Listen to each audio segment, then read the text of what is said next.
sound very loud. That's just the headphones though. Haha! We are tiny amounts early, guys. In the seconds early category, which is not very impressive at all. But are we actually going? We are actually going. Greetings, everyone. Hello. Hello. Welcome to those already waiting for this epic extravaganza on Star Trek Discovery Season 4, Episode 4.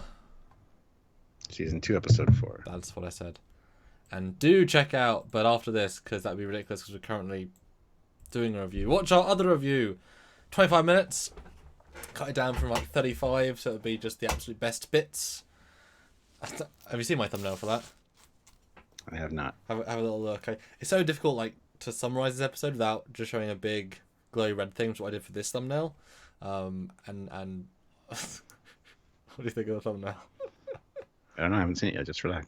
Chill out. Well, everyone's Oh, seen wow. Nice. I thought it was a bit showing, the strife of this episode. No spoilers, just strife. And I'm scared because 819 people have watched my captain's log where I sing. That's just on the Trekyards page. It's also on my personal channel, so I don't know how many. That's terrifying. But that's okay. Dearie me. Will you be singing this time, Commander? Says Mega Neutrobite. I haven't seen your log yet. There you go. Would I be scarred for life? For a super chat, he will sing. A super chat of $10. Well, once you quantify for how few seconds, I think every just like a line or two of a song. That's it. That's too much. For every $10, there'll be a new second of singing, and so if I get 100, I'll have to sing for 10 seconds. Oh my god. No, I'll tell you a little side story that's completely irrelevant. But I was at a New Year's party 2 years ago with Marie, and we were all drinking. It was a nice time. Not as drunk as it could be, but it's fine. They put SingStar on, and Marie was very much like, oh, she always wins those with all her friends. And a lot of the songs. I mean, I know the songs in general, but to do that sort of event, you got to actually know the song to be able to, put the passion into it. Yeah, to get the exact, because you can read the words, but if you don't know the beat of the words, then you don't pitch it the right way. But those 3 I did know very well, and so I did a couple completely poor, and then I happened to know one, and I beat my other person by a long way, and it was like, holy shit! I'm like, I knew that one because I can actually keep notes pretty high, and I can keep. I'm not bad at singing. I can't sing, but I'm not bad at singing. If that makes sense. Like I'm not like tone deaf, and so that was fun to be able to do. And I fought Marie, and it was just like a battle. But I only like 3 songs. So it's kind of like if it wasn't those, I couldn't do it. But heart and soul into it. Yay! Thanks, man. Okay, now you vamp while I share. Yes. All right. Well, I'm going to start off by saying, if you guys watched my live first reaction last night, you guys know I really enjoyed this episode. Thought it was pretty good. Had a very TNG kind of episodic vibe to it. Some people have said, Voyager or whatever, and yeah, I totally agree. I think it's more the dramatic impact of the characters, though, I felt was more TNG. The big red thing that stops them in their tracks, that's more Voyager-esque. But it was a nice tie together. It seemed like it was going to be a little bit clunky and a little bit bogged down with too much stuff. But the way it all played out actually worked really well, and I think it was pretty well done. So that's my overall general vibe on this episode. And last night's live was awesome, guys. If you guys showed up, thank you very much. I appreciate it. It was a good one. Went for an hour and a half. Usually my first reactions don't go that long, but had a really good time, and you guys were all engaging and having fun as well. So that's what makes it awesome. So I really appreciate that. I don't think our audience realizes that we can talk for a while, but we also are very much based on the content we talk about. So we can't just do 4, 5, 6 hour lives it's just not in our makeup. Not in the same way. You know, we like a bit of focus and like a bit of. So if the audience is really engaging with us and chatting, we can go on for a lot longer because we love that back and forth. You know, we do these for generally the audience interaction. We're not here just talk, just to you know, it is audience based. So, yeah. Yeah. Yeah, I mean, the last half of it was pretty much just chatting with people, and kind of the review was over, but that was fine. It was good. But as we treat these like a full episode, let's get into the first scene then. So it starts off with number 1. As she beams in. Beaming on board, and I like how.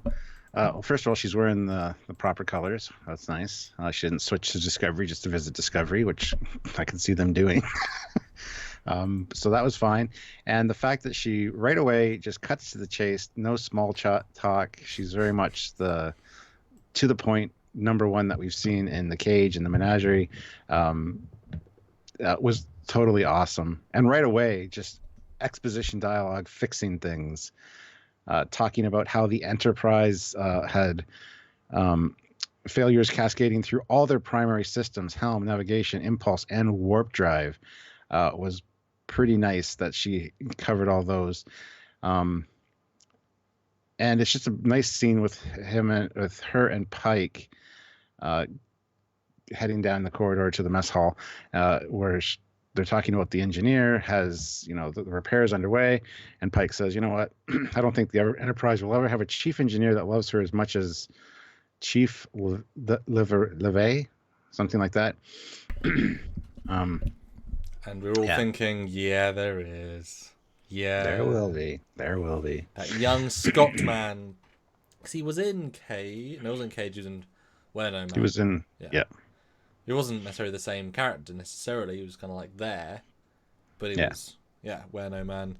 And just so you guys know, we do rely on Super Chats for the channel Survival. But if you have any comments, thoughts, perspectives, let us know. And we are forced by YouTube law to talk about what you Super Chats. Let us know what you think, or any discussion what you want to talk about specifically.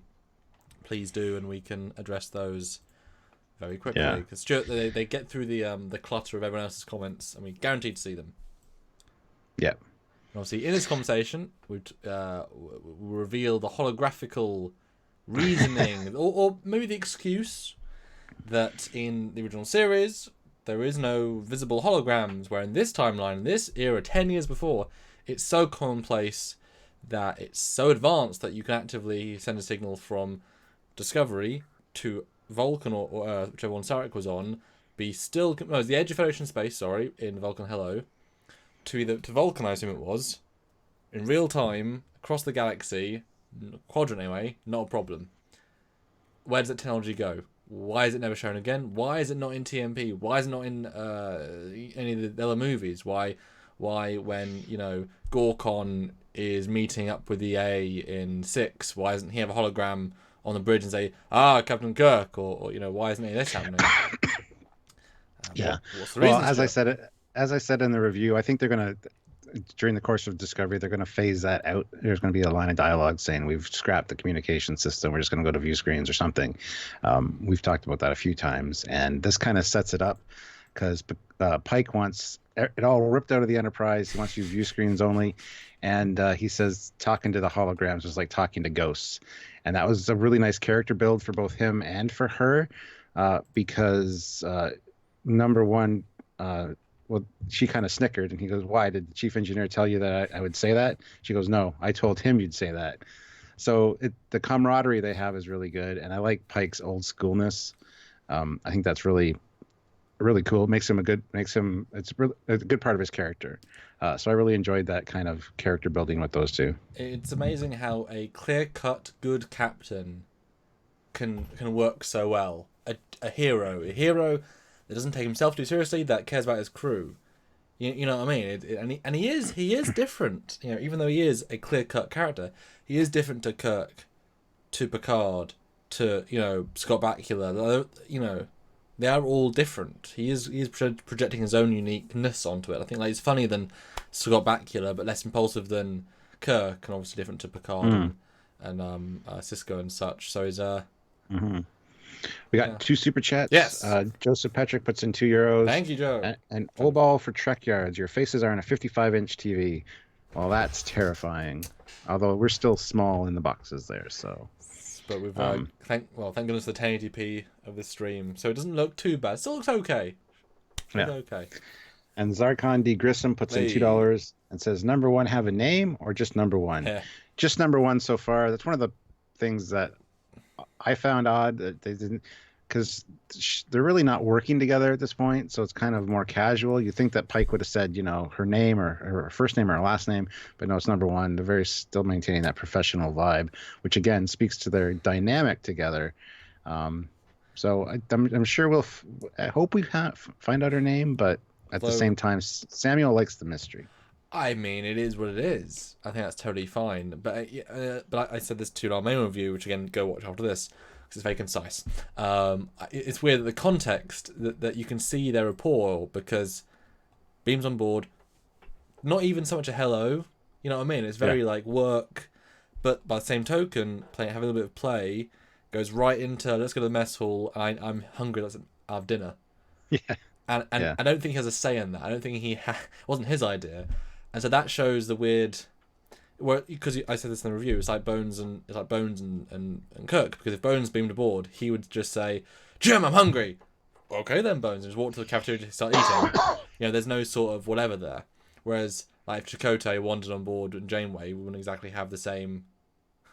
Catherine, I'm gonna go eat. Okay, I'll come watch you. It's not quite the same rapport. Back on holograms for a second. I mean, do you buy that? He was so the potential threat that the red signals they scan, that comm channel, that link is what disrupted the Enterprise. They found that is the purpose, that's the cause, and so he's ripping it all out because he doesn't like the tech anyway, but it caused a massive death flaw, in his ship. So do you buy that? That's a good enough reason for why the Enterprise, at least under Pike, which is the one appearance. Sure. Why not? I'm sure if the Red Angels interact with the Discovery in the same way, it's going to have the same issues with the Discovery system-wide cascading failures, all because of the holographic comm systems. The Starfleet's just going to think it's not even worth the time. Just rip those bad boys out. Someone did have there's an article actually that had an interesting theory to make that because I was very in our review saying how that adds more questions, because why doesn't Kirk add them back on if he's been used to them his entire career? Why aren't they on the refit when it refits? Why aren't they on the A again when that's updated? But the article said that Pike, we don't necessarily know where he goes from here, but he does upgrade in rank. So what if he has even more clout because of this incident, because of other things, and becomes a fleet captain, and his priorities, his old school mentality filters through. He says, "Now guys, we've had too many problems with them over the years. Everyone should get rid of them, and we'll go back to the old school. For all exploring, we can't afford to have broken systems. Let's have the more tried and tested stuff." What do you think about that? But he was part of that. Like he actually put that initiative forward. Yeah, I think that'd be cool. And it's fine. I mean, it's a good progression from Enterprise to, we came up with this holographic tech. Let's install it on everything, and it just doesn't. It's not popular. It never proves good, and then it just kind of gets filtered out. Yeah. So they're both tech levels. Then just stop. Yeah. Okay. Yeah. So maybe 4 or 5 more times the show, rocks are just going to hit the window. He's like, for God's sake. Well, it's already happened once. I think that's what I mean. For God's sake, we're getting rid of this window. Everyone, rip it apart, rip it off the window, and putting a new wall there. Yeah. Yes. Yeah. Anyway, moving on to the mess hall scene. Yes. I love that she orders a cheeseburger with fries with habanero sauce. It's just so zoom into that as well, just so we all see the wonderful. Yeah. It's a very down to earth order. Very weird. Kind of weird, but I like the fact she likes spicy. She's already moving up in my likes. You like my close up there in the stream, just a perfectly framed. That's great. Sharpened close up. I love that bottle of habanero sauce. It just looks so good. I just want to put it on everything. She puts it all over her fries. That's cool. And it's nice. It's one. I've talked to you about so many things about how lines can be characterful. You can write something as "yes sir" or Isa, whatever you want. You can make a line characterful, and so her ordering whatever it is, it's not just a 7 of 9 style supplement number 12. It's actually a thing, and it's weird and it's fun and it's quirky and that's characterful. So simple, but it's characterful. And it looked good. That burger looks good. I gotta say, I want to bite into that burger. Here we also learn that Starfleet has classed Spock's case as case level 1. And Pike says line officers don't usually get that level of scrutiny. But number 1 is looking into it. So there's more to her character. She's kind of going, he says, is this kind of, on the books kind of thing? And she's like, do you really want the answer to that? So she's breaking some regulations to try to prove Spock's innocence because she knows him. She knows he wouldn't kill somebody. So that's really cool. And the fact that she brings a TOS style pad, like old clipboard style pad, really made me smile. And we see it later too, and it looks good. I do enjoy that update. That's very nice. We have seen those things before, but it's one of those very small, easy, simple things. Yeah. Yes. Good. Yeah. Like we said the whole time, Visual Reboot is probably best summarized with the data disk, the yellow disk, data pad. It is functionally the same, but it's been totally updated. So from distance, it's identical, but as you get closer, it gets more detailed. That's the perfect way of doing it, and well done for them for doing that. Yep, totally agree. We have a super chat. Want to read that one? Oh, Jill Wright puts in $2. Thank you very much, Thank Jill. you. And I see again, she was there last night for my first reaction. She's like a regular. The replicator knew better than to lecture number 1. Well, yeah, she's a guest on board, and she's not in training or, having weight issues per se. So the computer would necessarily say, hey, now, relax. Do you want double sauce with that?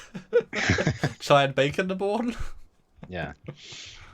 Matthew DeFreitas puts in $5. Thank you, sir. Great episode, very TOS, very TNG. Was waiting for Burnham to say great joy and gratitude as the sphere gave its last bit of information. # too emotional. Ooh, what's that reference to? Great joy and great gratitude. It's so familiar. I'm gonna kick myself because I don't know what it's from. I'm assuming Spock in TOS. Matthew, which quote? Oh yes, I'm so sorry. it's from the motion picture, I believe. When Voyager was... Oh, yes. Yeah. That'd have been fun, actually. That's one of those small things, small references. But yeah, it was interesting. I mean, the whole Spock thing is developing on a very interesting line, and it's kind of nice that it's a sub-story, but integrated into the larger storyline. The Section 31 connection is clear, how they're maybe framing him to make him do the, is their bidding in a... I really hope, unlike season 1, where the payoffs were relatively poor and very obvious, these ones are more intriguing and hopefully be fun payoffs, because we're not there yet. But when we finally see Spock and we finally get his perspective, it's going to be interesting. Yeah. Ozric Munchies says, are they forbidden from using the term prime directive in this universe? No, it is General Order 1. It was referred to that early on in TOS even, and eventually the prime directive became just the colloquialism for it, but it wasn't really used early on. It was called General Order 1. So I kind of like that they're maintaining that with the early pre-TOS. I think that's a fantastic nod. And when an episode about that, actually, and a fan pointed out, there's actually mentioned 3 times in TOS as Prime Directive, but only 3, which is General Ones more often. But it was kind of a terminology that did exist, but not the primary for sure. So it's a good reference. Then we get back to Tilly's whole thing, and the blob has evolved into a bigger blob. But it's not just a blob; it's the most sophisticated life form he has encountered. More sophisticated than the tardigrade? That was pretty I incredible. think that's what he was getting at, because it was from the mycelial network that it was. Before we move on, though, Alex Mackey puts in £3.99. Hey, thanks, sir. It's from Encounter at Farpoint. Oh. Well then, Stuart. Oh, it is. Yeah. Great joy and gratitude. Yes, when Troy, yes. Thank you. Thanks, guys. You guys are amazing. Yes. There's a lot of Star Trek to remember quotes from, to be fair. And we are ship guys. You guys are ship quote will probably get it. Although it's about an alien. So this blob, and I like we went straight into this plot because that was quite intriguing. And I think this is the one where Tilly was saying how didn't seem any harm and calls it May, or should we call it? Can't just call it blob. And she obviously, now that she's away from the thing, has a sense of, well, what does it actually want? She's not being bombarded because obviously she was losing, not necessarily sleep, but losing sanity by the constant bombardment of May, and now she's herself again. She's wondering, she's thinking, and that probably part of why that May chose her, because she is very empathic and nurturing. Just May was doing it the wrong way. Yeah. And a lot of Stamets in this episode. Were you happy to see pretty constant, because he's pretty underdone, but you got a lot of Stamets. Yeah, I do like Stamets. I really do. Was it prime good Stamets, do you think, this episode? Yes. I mean, last episode he's like, this is gonna hurt. Like, no time for her to say anything. This time he's like, what's your favorite song? I have to drill into your skull. We'll get to that when we get to that. That was a scene. It was a totally different take on the same character. How he does care, just in his own way. Well, really, he's only dealing with Tilly at this point.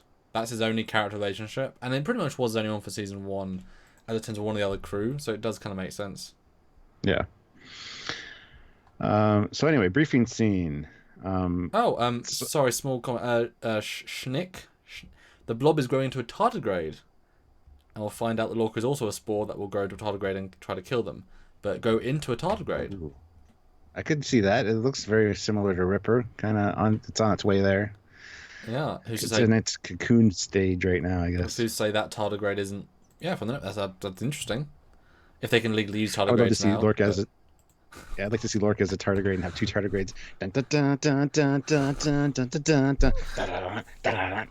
Come on now, you'd want to see that too. Oh God, why? So yes, the briefing room scene before we allow Stuart to descend into even more madness. Hey, they come here for the madness. They stay for the logic. Moving along. Yeah, Saru's having issues. He's got his salting up his coffee or whatever he's got there. Yes. But the first note I have here is Linus having issues with the universal translator understanding his clicks and pops, which it seems to be an ongoing thing because he's used to it. So it has nothing to do with the translator thing that comes in a few minutes, which is nice. But it was nice seeing more of his character and seeing some established races kind of fleshed out. And he's on the bridge later. He was on the bridge in episode 3. So hopefully he's going to be like a semi-regular character. I'm totally fine with that. And I love his name, Linus. It's like he needs a blanket. DSBD puts in $2 Canadian. Oh, thank you. It says, I think Hugh will come out of the spore creature. Yep, that's kind of the vibe we've been getting as well. It's very very human-sized. Yeah. Yeah. And Jill Wright says it's amazing how sick someone can look in a rubber suit. Yeah, they really did a good job of making him, especially later, they make him really pale. Yeah. He's perspiring. He just looks sick and just, So yes, good, fantastic job on the makeup department. Well, he is their primary asset in terms of art design, but he gets the attention he deserves. They never cheap out on that. And obviously the full, almost full body makeup is certainly a lot more to do. But I really like this scene because it's again one thing we were severely missing in the first season: crew, family, a sense of the ship. We never got that, and it was always so overrode by Burnham a lot of the time. Whereas this season has done a much better job balancing her. She's always important, but never as much the central. In this episode, that's in our review. She's great. She's a great secondary. She was bouncing between the storylines, but she was not the focus. That's showing you that Discovery is stronger when you're not forcing a weak character to be your strength, because it's not. Whereas if you have an ensemble, you enjoy seeing these helm people work and have one-liners. You enjoy seeing Saru. Saru got relegated in the middle of season 2 to nothing, to doing nothing at all. All his lines went to other people. So I like this scene because it's just nice to see, as a scene. And obviously I love the Linus bit to death because it's like, yes, use existent aliens. And I mean, we said that in People had comments. Why isn't Linus talking English in the elevator? And it's because it doesn't always work translation-wise. And I do appreciate this as a setup because it reminds us the Universal Translator exists as a concept. And I haven't checked the Starfleet medical reference I have upstairs, but I believe the referring to as 6 nasal cavities was accurate to the medical reference book from years and years ago, which was cool. Well, you would hope so. Yeah. But it's great, and again, it reiterates that not everyone's speaking English. That's a miss that, not everyone could even. I mean, not everyone's vocal cords, every alien could speak a common language. So the translator is so amazingly crucial, and I love this scene coming up. Yeah. Oh, and also Lieutenant. Yes. Commander Not, I think is her name. The Marzan engineer is back. She's like, "Hey, I'm back." And that's funny because we had done a video where we had talked about why didn't Pike bring over some of his staff, just so it's cool. She obviously came over roughly the same time as number 1. Where were they? Where they picked up number 1? Were they at space dock? I don't know. Did she come in on a ship? This is something that you had a good idea for it to start the episode. Oh yeah, you needed some sort of establishing shot of just the Discovery, maybe near Jupiter. Say, it's close, but didn't need to be right on Earth or something nice. And we see another ship drop out of warp, and again, it's the signs of the fans that we're trying to fix things. You see one of the designs from season 1, maybe the Clark. That's I really enjoyed one with new refit nacelles, a la Constitution class or similar, with a slightly different paint scheme, and just drops them off, and it's just a sign of yes, we're progressing them further. And those sorts of start with space CGI is an absolute trope in Trek, but it does help. And this episode was good with that, but not as good enough. Whereas episode 2 was abundant and gorgeous. And I want to give them credit for this woman as well, because she's actually wearing a skirt for the episode, a TOS style skirt. Yes. Just in Discovery uniform. Mm-hmm. Yeah, it looks good. Sure. Yeah. Actually, yeah, it worked fine. And she actually had quite a bit of character. I appreciate that. It's just an existent alien, although people have some problem with it. They really shouldn't be part of the Federation at this point because they're not. But if Saru can be part of the Federation, who's to say she isn't the one and only? One ship escaped their planet and asked for asylum, and then they joined Starfleet. I mean, you can always say unique cases. I just appreciate the reference. Yeah. Here we learn too. There's a great shot of the pad, by the way, the TOS style pad. But we learn that they have the shuttle that he stole, the warp signature. Yes. They need to track him down and protect him, basically save him from himself. They don't know what's going on. They need to catch him, and that's what starts up this whole thing of them warping after Spock. I had a small problem with this. Okay. Fine that he's stolen it, fine, whatever. He's probably been drawn like he will be in TMP. But they very strongly harp on about that. Later on, we're skipping a little bit, but we're on it right now. That they'll lose the warp signature. But the pure fact is, the warp shuttle can only go so fast. Discovery can go much faster, and so just aim your ship in the direction it was going last time. Yeah, I thought the same thing. Within seconds, you'll have made up that distance.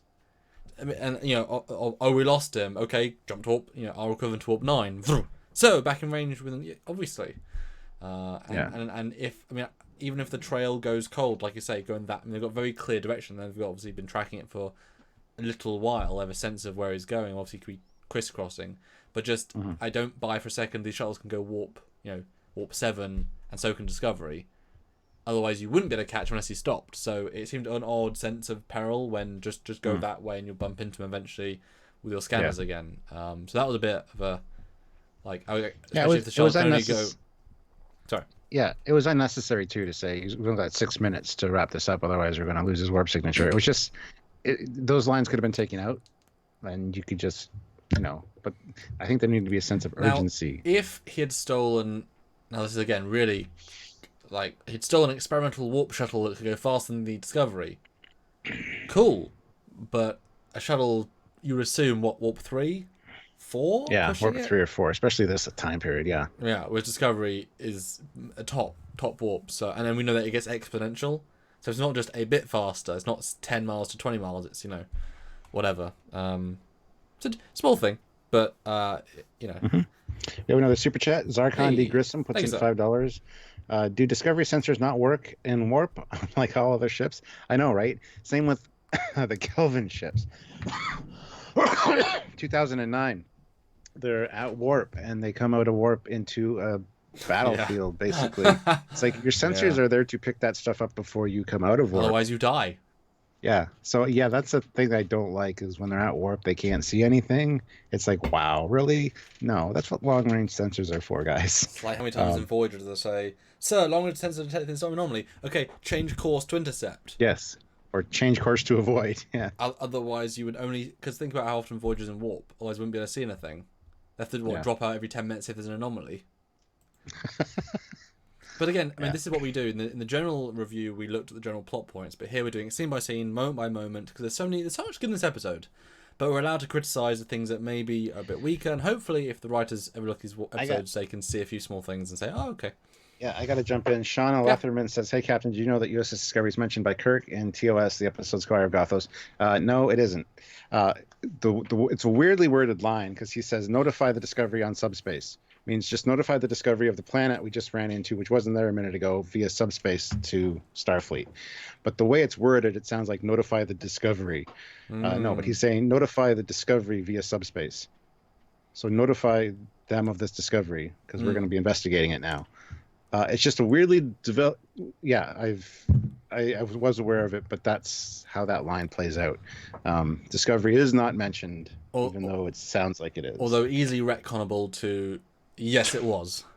Yeah, I know. It's like it's like my favorite retcon from the Marvel Cinematic Universe is in Iron Man 2. That kid with the Iron Man mask is saying, "Oh, that's the Spider-Man from Spider-Man." Yeah, like it's just a kid of the right age. Yeah. Screw it, it's that kid. It's like, oh, brilliant. It's nice.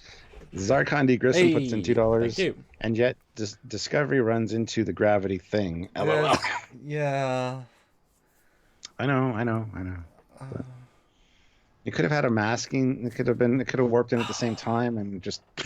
Well, okay. Well, we're pretty much at that, aren't we? She talks about Spock. Says, "I don't want to talk to Spock because, I destroyed our relationship." And then, oh no, we dropped out of warp. And at this point, I got kind of, oh no, really? Section 31, they're, dropping people out of warp technology. That's a bit far. You know what I mean? I wouldn't buy that. Like, it's a massive plot point when the Imperials in Star Wars, they get interdictors. That completely changes how, the game is played. And so I was like, oh, really? But luckily, no. I was impressed by the not that.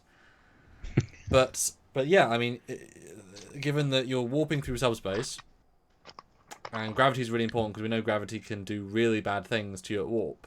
Really bad things. Yeah, you would. I mean, I guess it could wait to the last possible second, and it probably could have stealthed itself if you really want to argue. It is 100,000 years old, guys. It could have some kind of technology or just natural defense against that. So. And it only worked at the perfect moment. And to be fair, ripping someone out of warp can be very dangerous to a ship. I mean, and it didn't seem that damaged or not at all. So what did you think when this? And I instantly felt I was getting not Cerberus, the big ball from TOS, the First Federation ship. From the Cobra-Knight maneuver? Yes, what's it called?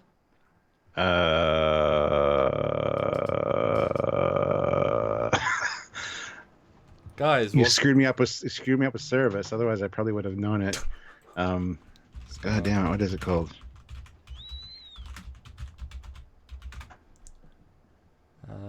Come on, guys, tell us what it is. Fisarius. That's Fisarius. I got Fisarius flashbacks. I was like, it's a big orange orb thing. Yeah, I just saw it as well. Yeah. Let's see here. So yeah, split orb with a multi-phasic stasis field. Very important. This is beam. Yeah. This is where we also find out that it's 65 kilometers in diameter, Uh-huh. weighs a ton to the metric, whatever, to the 10th power. I don't know. I didn't really write that down. But it's 100,000 years old, and it does look menacing, I gotta say. And the fact that it was red, I thought, oh, this is going to tie in with the Red Angels now. This is one of their signals, or this is, Yeah. something. I'm glad it didn't. But I Mhm. also wish they would have had it a different color, like maybe a dark purple or something. The red does look ominous. It does look evil, and they're trying to project that so that we're concerned about it. But I don't know. There's too much red going on this season. It's the thread. Well, Yeah. it's interesting because I mean I always lighten these shots because at the end of the day it's the clarity is important. But I just de-lightened it, and if you look at the stream, I mean, you got the pictures with you. Sorry, I mean this CGI is real dark again. Even the red nebula behind it, like it doesn't pop out. Also, the little bit, I mean, this is again season 1 CGI. Like we're gonna make it real. I mean, okay, I don't know how you would light a internally lighting sphere of molten plasma energy ball with. Okay, how do you light that? But it's real dark, so you can't necessarily so just by doing this you can see it a lot more.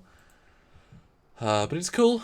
It was a nice alienness, and certainly these back shots of Discovery look great. Though again, why on earth is the shell bay still open?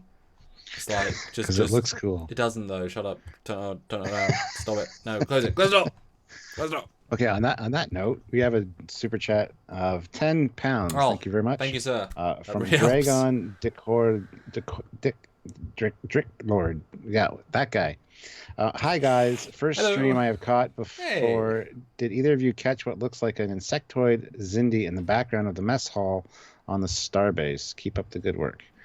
Well, they weren't on the starbase with the mess hall. They were on Discovery. You mean the intro scene? Yeah. Let me have a look. I did notice a crew member. I was in the burger shot. Let me undo the zoom. I didn't no notice Zindi anything like there. that. Which mess hall scene are you referring to, sir? Because I will happily try and find it, but I don't know if they're in mess hall again. Although Zindi shouldn't be in the Federation, because we know from Stowe isn't canon, but oh no, they joined the Federation for the J, so they shouldn't be around yet. Yeah. Although that's a hell of a makeup to do, given that they're like huge with pincers, and I don't think that was you could do that actually as makeup. But thanks to £10, but it's a massive difference. Like seriously, I didn't notice any insectoid like things in the background though. I need to go back and look now. But let us know which scene, and we'll keep an eye out for your chat. yes, with number 1. I don't think I didn't see it. We got the burger scene, and there's a human, and I don't know. I don't know. Back to the device. Unless he's talking about Linus at the briefing room, but I don't know.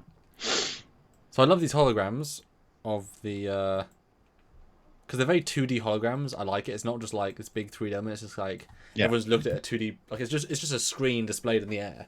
So I like that style. Just kind of popped out at me. It's very not wasteful, you know. Yeah. I like this whole analysis about how it's sort of biological, sort of material based, which is kind of confusing. And he's like, "Is that a life form?" She's like, I don't know. I don't know. How should I meant to know? And then she starts talking Klingon. That was great. Yeah. I actually replayed that because instantly I was like, "Ooh, has she got some sort of mental link to Tyler? Is that a thing?" It's like, no, it really isn't. But it was cool for 1 second, and Pike's right on it. It's like, why are you speaking Klingon? Did you watch her mouth? Her mouth is still speaking English. Oh, it wasn't. Yeah. Oh, wait. That's a good thing. That a good thing, yes, because the universal translator is making him hear Klingon when she's still speaking English. That made those scenes really easy, because I was wondering if they'll have to learn languages, but they just spoke normally and you just dubbed over them. Ha! I think so, yeah, because in that scene particularly, I was watching the second time around and her mouth was still doing the English. So that's funny. That's really funny. But I like this scene. It was a nice like. Oh, sorry. Yeah. Yeah, it was a nice. It's very clever as well. It's a nice instant reversal scene as well, as like sort of blended right into it, and then things hit the fan. Yeah, of how Dietmar is like I can't understand my panel. Is this Arabic? I can't even speak today. Yeah, it's German problem with English. Yeah, the universal translator's on the fritz, guys. No, I said in our review, I love this scene so much because it's a concept we've not seen in Trek before. It's the, well, yeah, I mean, you're not all speaking each other's languages, and so yeah, that's a great idea. What if it goes wrong, like genuinely wrong, because you're all interconnectedly understanding each other. It's not about speaking the right language, but it's understanding. So yeah, what if it all goes wrong? What if everyone, you know, it's a kind of interesting way of making a code actually, because you could just turn only to, you know, not French, and only 6 of you understand French, but everyone hears French. It'd be kind of a funny, like, a little code if you really wanted to. Bit extreme. I'm guessing it's what I'm guessing. I mean, would you agree that Universal Translator is probably one of the key systems? Like, if you were considering a key system, probably a key system on the ship. You know, main power sort of top level system. If it goes down, as we saw, if it goes down, it's kind of a problem. And just like artificial gravity and life support, it never goes down except for when it does. No matter how damaged the ship is, artificial gravity still seems to work. Tristan says, it's not English, it's Federation Standard. It's standard, yep. Which is what you called out the other time. Yep. Dragon Lord says 3 minutes 11 seconds, so I will investigate and see if I can find 3 minutes 11 seconds. Let me investigate. Thank you for that. And while you're doing that, I'll just address the fact that they call Saru in because he knows 94 Federation languages, and I love how he's like sick, but he comes on and he fixes everybody's console and waits for the computer. Confirmed. It's like, there we go, fixed it. At least the bridge, anyway. Yeah. So, and I love how he's got the snarky remark too. He's like, "Did no one else learn a foreign language? I've learned 94. He's kind of like the C-3PO of Star Trek. I'm fluent in over 6 million forms of communication. He's even got the same kind of the walk and the it's and the better than everyone else vibe. I mean, that's the thing. Yeah. He's not a serious character, but he's also not a joke character. So knowing that balance can play real dividends if they use the character properly. And you know, having him just be snarky and negative in season 1 was not to his benefit. It really wasn't. And this season they're really finding the voice of this character. And yes, I found the alien, and I also know exactly what alien it is because we saw it last season or last episode. So let me just show you. This is the still that our friend is mentioning. As everyone can see, we'll zoom in. This is the unhelpfully out of focus version of this character, but this is the that thing. Yeah, off of the. This is what the character actually looks like. This was in the last episode. There's 2 of them on the bridge. That's the one that I said looks like the enemies. Yeah, the creature from Silent Enemy from Enterprise. So there you go, sir. Question answered.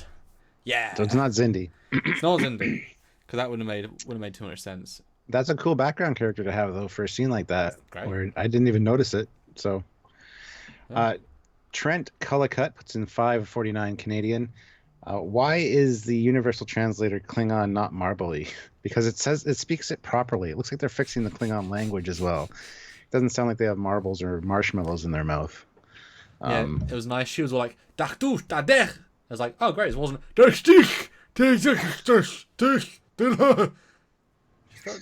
Like she had power with it, you know, inflection.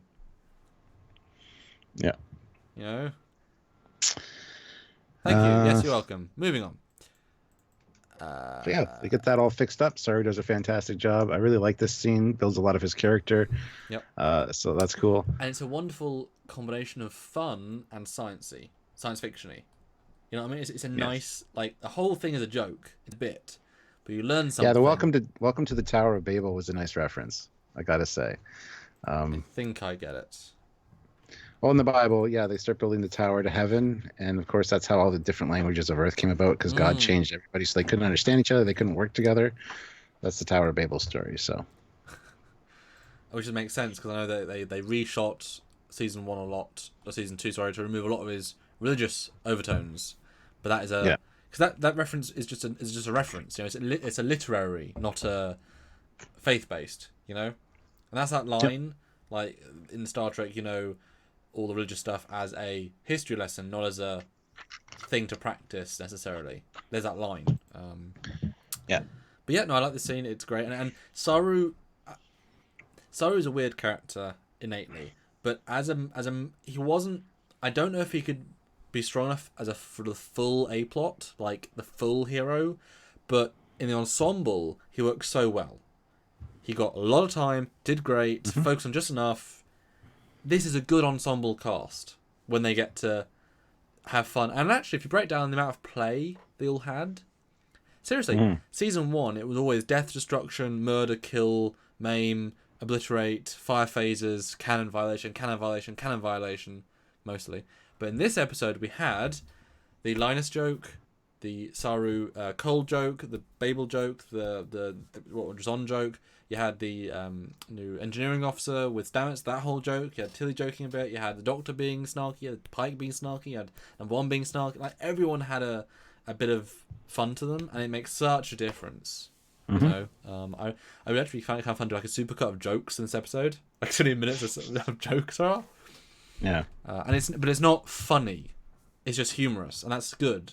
Orville is mostly funny, you know. So they found their line, which is just make it more Marvel. Honestly, more Marvel. It's just fun, entertaining. It's important. Anyway. Yeah. Next scene is engineering. Engineering is not affected by the contamination. Ooh.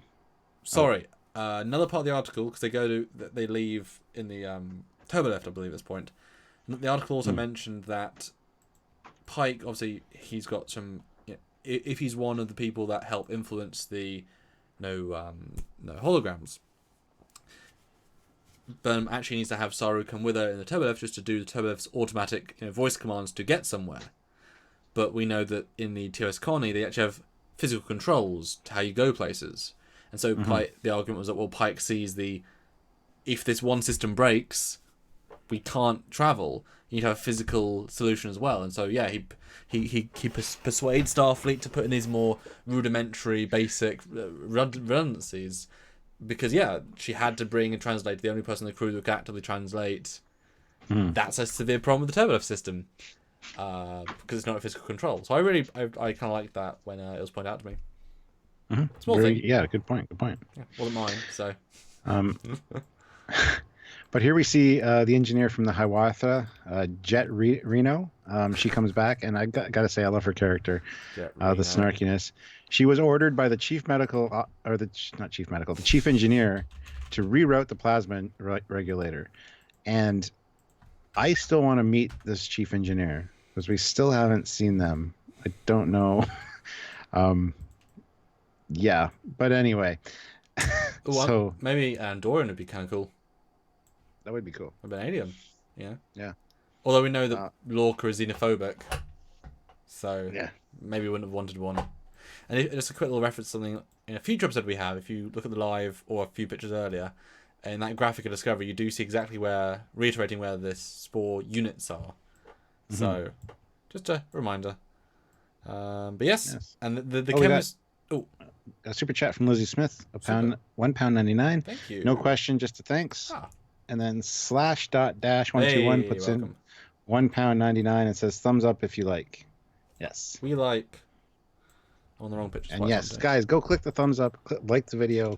We got 219 people watching. We should be able to get at least 200 likes. Only 39 likes. I just liked it. Guys, 60 likes. 60 likes in a few seconds or we quit. Yes. Anyway, so this snarky back and forth between Stamets and her, and she really puts Stamets in his place. He doesn't have a comeback line. Nope. And I'm uninsultable. Yeah. I love it because it's a great dynamic, and I hope she stays around, and I hope they work together often because I think that'd be a fantastic dynamic. And I mentioned in the previous episode, like they could have turned her to be really far in the spectrum of where this character could be, but they're really like keeping it close to the chest of the level of jokes, and it's pitch perfect.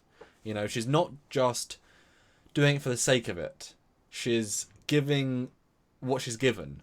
You know, like you can tell she responds to each person as they respond to her. She's very much hey, you want to be a dick to me? Let's play. If you want to be friends with me, I'll give you a hug. If you want to be, and that's quite refreshing as well.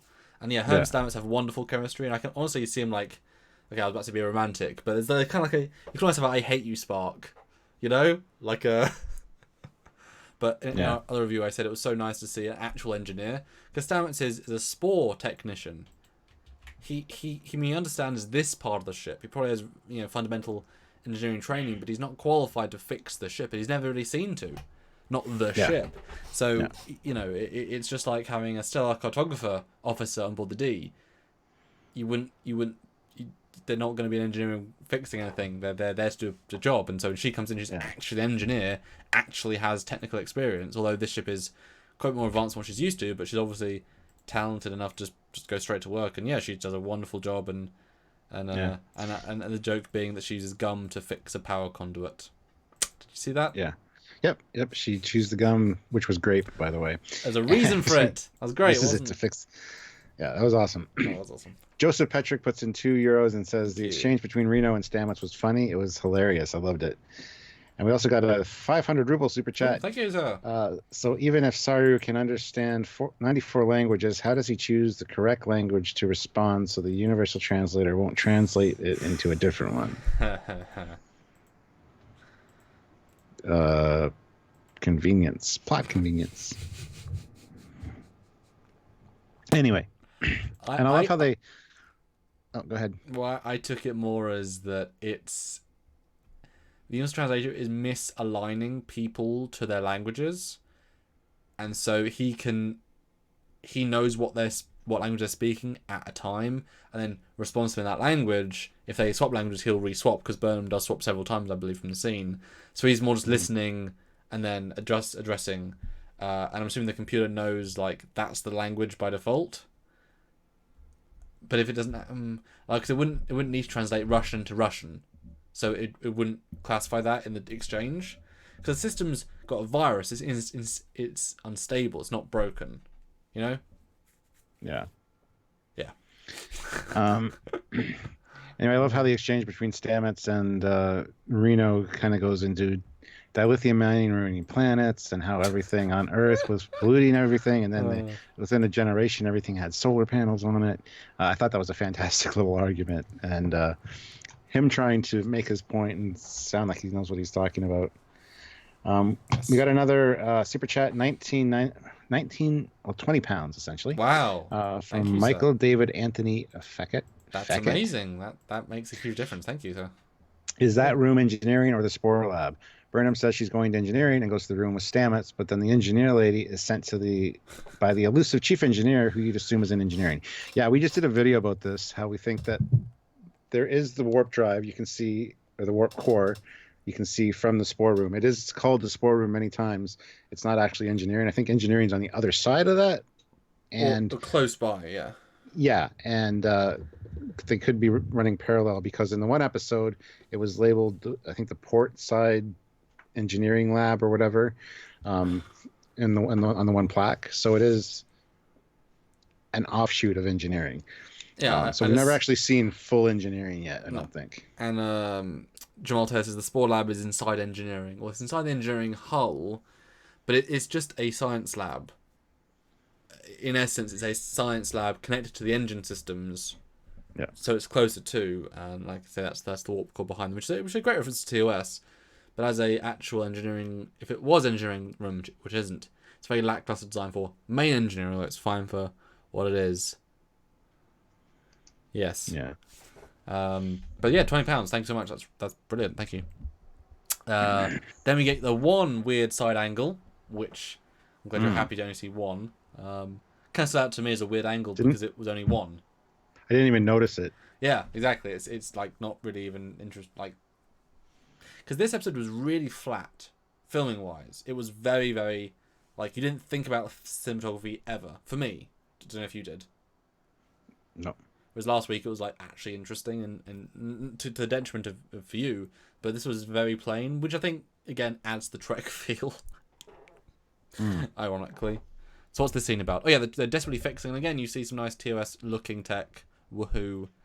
Yeah. And I still framed these images.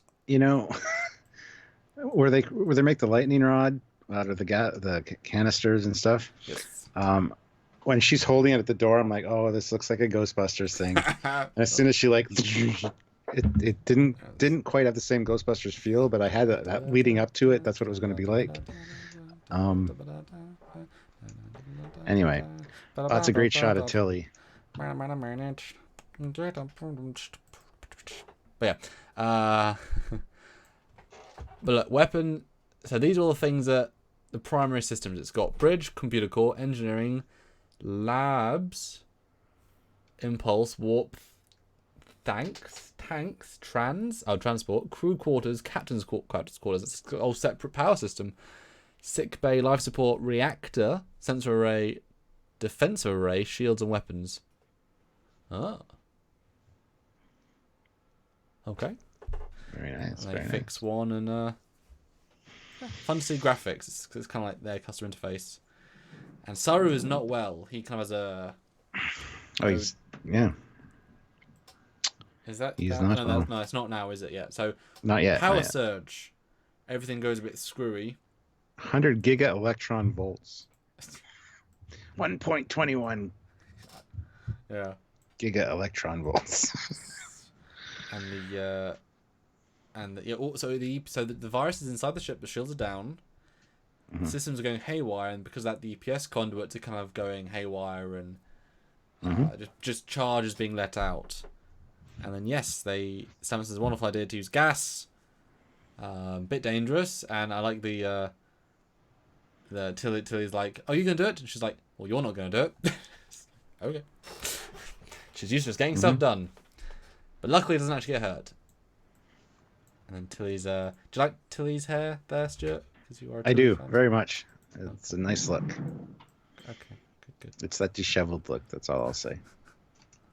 But no, Stuart, the blob has gone. Dumb. Well, it's because the power went out and the door got unlocked. At least that door. All the other doors locked. Oh, JJ Chen, love it. 88 gigawatts, 1.12 gigawatts. When this starship hits warp 8.8, you're going to see some serious spore jumps.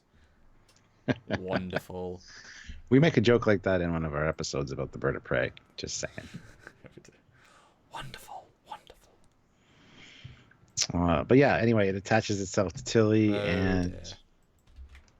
then we find out about how sick he is. Yes.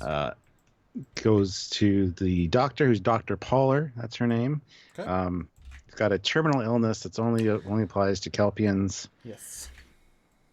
But this event was what brings on their culling, the cull to slaughter, on their homeworld. So it's called the Vaharia.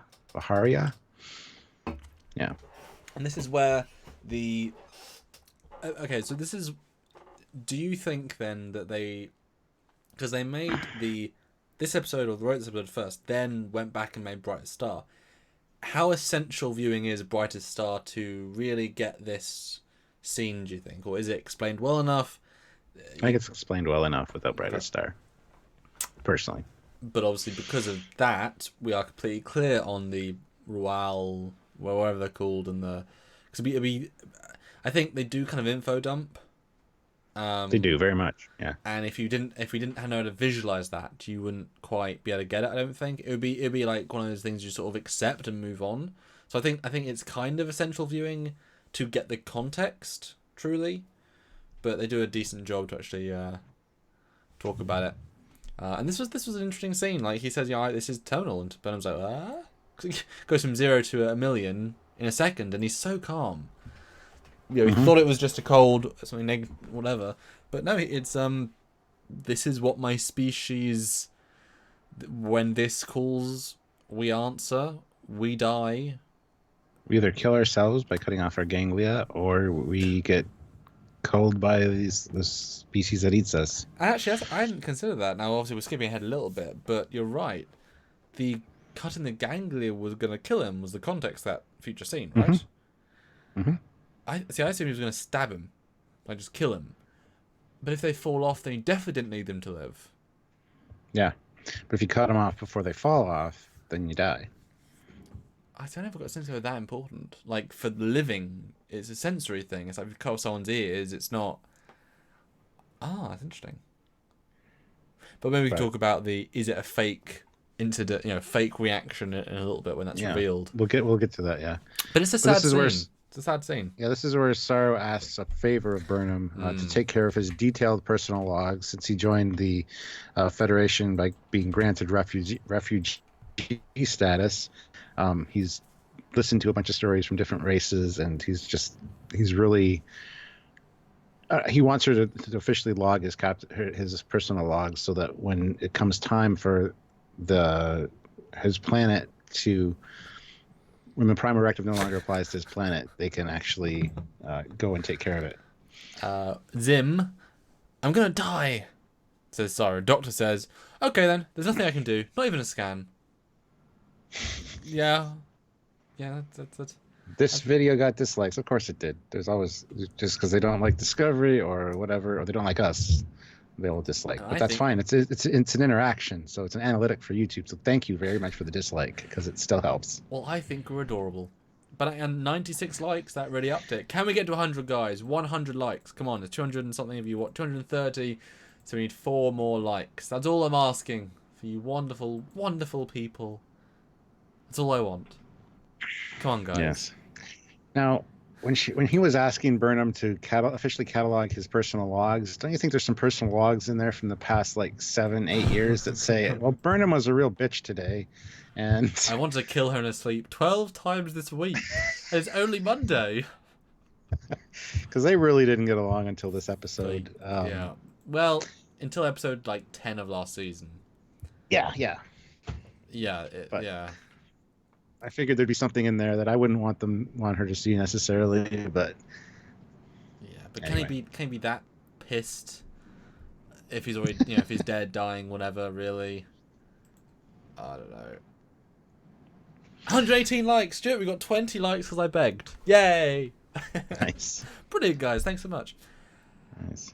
Yeah. And this is where we find out we're going to lose Spock's warp signature if we don't get past this, get back to warp and get past this thing. So, which I didn't buy for a second. Yeah, it was interesting. Kind of upped the stakes a little bit. You really think they're not resourceful? It's so they can have the nice moment of, well, the alien creature gave us the coordinates. I mean, come on. Even last episode 2, where they did the warp jump to track parallax. Why can't they do that with the warp sync? It's not the same thing. I know, I'm just joking. But they had a solution quickly with that. You know, computer, guesstimate his last trajectory based on tracking the warp signature for 2 hours. Working. Got it. Okay, go that way. Hey, we found them. You know what I mean? Yeah. Anyway. So back to Tilly. She's now in quarantine. Yes. A lot of stamets, and also the doors are now closed. Now it's very much a bottle show within a bottle show. Yeah, and this is where Burnham can't get into engineering. I had the first time I watched this, I had completely forgotten she went down to engineering. And that, you got to notice, that's not the main door from the corridor. That's, I think, maybe the main door that separates this room from the main engineering room, maybe. Yep. Who's to say? My assumption is that further down that way, it's a corridor, because if the warp core's that way, then if that corridor goes down that way, then you just take another right and you go into the main room. Yeah. Maybe. I would totally buy that. I would like to see that though. Please show us that, guys. I think that's got to be a much bigger, more intricate set, and more linking to TOS. Or at least TMP. I don't know. This set's fine, but I think though with Spore Tech being redundant at the end of this season, they'll take this set, completely redress it, and then make it main engineering. Because if you take away the Spore Chamber, and you can quite easily redress it if you add a second level TOS references, make it more, add a glowing warp core, those vroom vroom vroom. I think this will be season 3 of Warp Core. Yeah. Got another super chat of 250 rubles. Thank you. Did you expect Zoro to die? I didn't, because I've seen the trailer for the season. Yeah, I thought the same thing. Sylvia was very concerned that he was going to die. She liked him, and I'm like, I was kind of concerned too at one point. I figured he'd probably slip into a coma or something, and in the next episode, the data dump we got from this thing would save him or something. It's kind of the vibe I got, but I'm like, he's not going to die because we see him later. So, yeah, but if you didn't see that, there was genuine concern there that this was going to be the end. So, yeah, very true. And also, hello, Sparktastic from Australia. Hiya. Hello. Hello. And no, I didn't think Sarah would die. They're not going to kill any main characters because it's not the point. You know, all characters will probably survive. I mean, someone who's more like they can kill Picard because his paycheck is such that eventually will come around. Just like you can kill, Lorca because again his paycheck is whatever the whatever. So no, I wasn't worried. Yeah, and here's where Burnham rushes in to see Saru, and she solves the problem, saves the day yet again. Sphere is trying to talk to them by using a virus as first contact, and Saru's like, "No, maybe last contact. It came to them to die." Dun dun dun. Interesting premise. I'll be honest. I thought it was a little bit too easy to connect the dots, both for her to think that and then him to think that. Because I mean, they went from it's trying to destroy us. How do we stop the inevitable destruction of our ship? To I know exactly what's happening. I know exactly what to do, and let's fix it. Like it was very, very. Like obviously we got the character moments later on at the expense of the story moments. I think. I mean, they're smart people, blah blah blah. But it would have been a little bit nice to have a bit more of a working it through, because even Stamets saying I'm going to connect and talk to Tilly, which I thought was a little bit of a weird one anyway. That's not what they did. They didn't do that plan. It was just trying to communicate, but it did. It wasn't quite enough for me. Close, but didn't quite connect. But yeah, well. Yeah. And then they need to put a cortical implant in to be able to talk to the Borg creature, and they have to literally drill a hole in her head. Reno's like, "That's all I got. Tell me you have a laser scalpel." Nope. Well, we're going to clean that drill bit. And I'm like, what is going on? Why would you do this?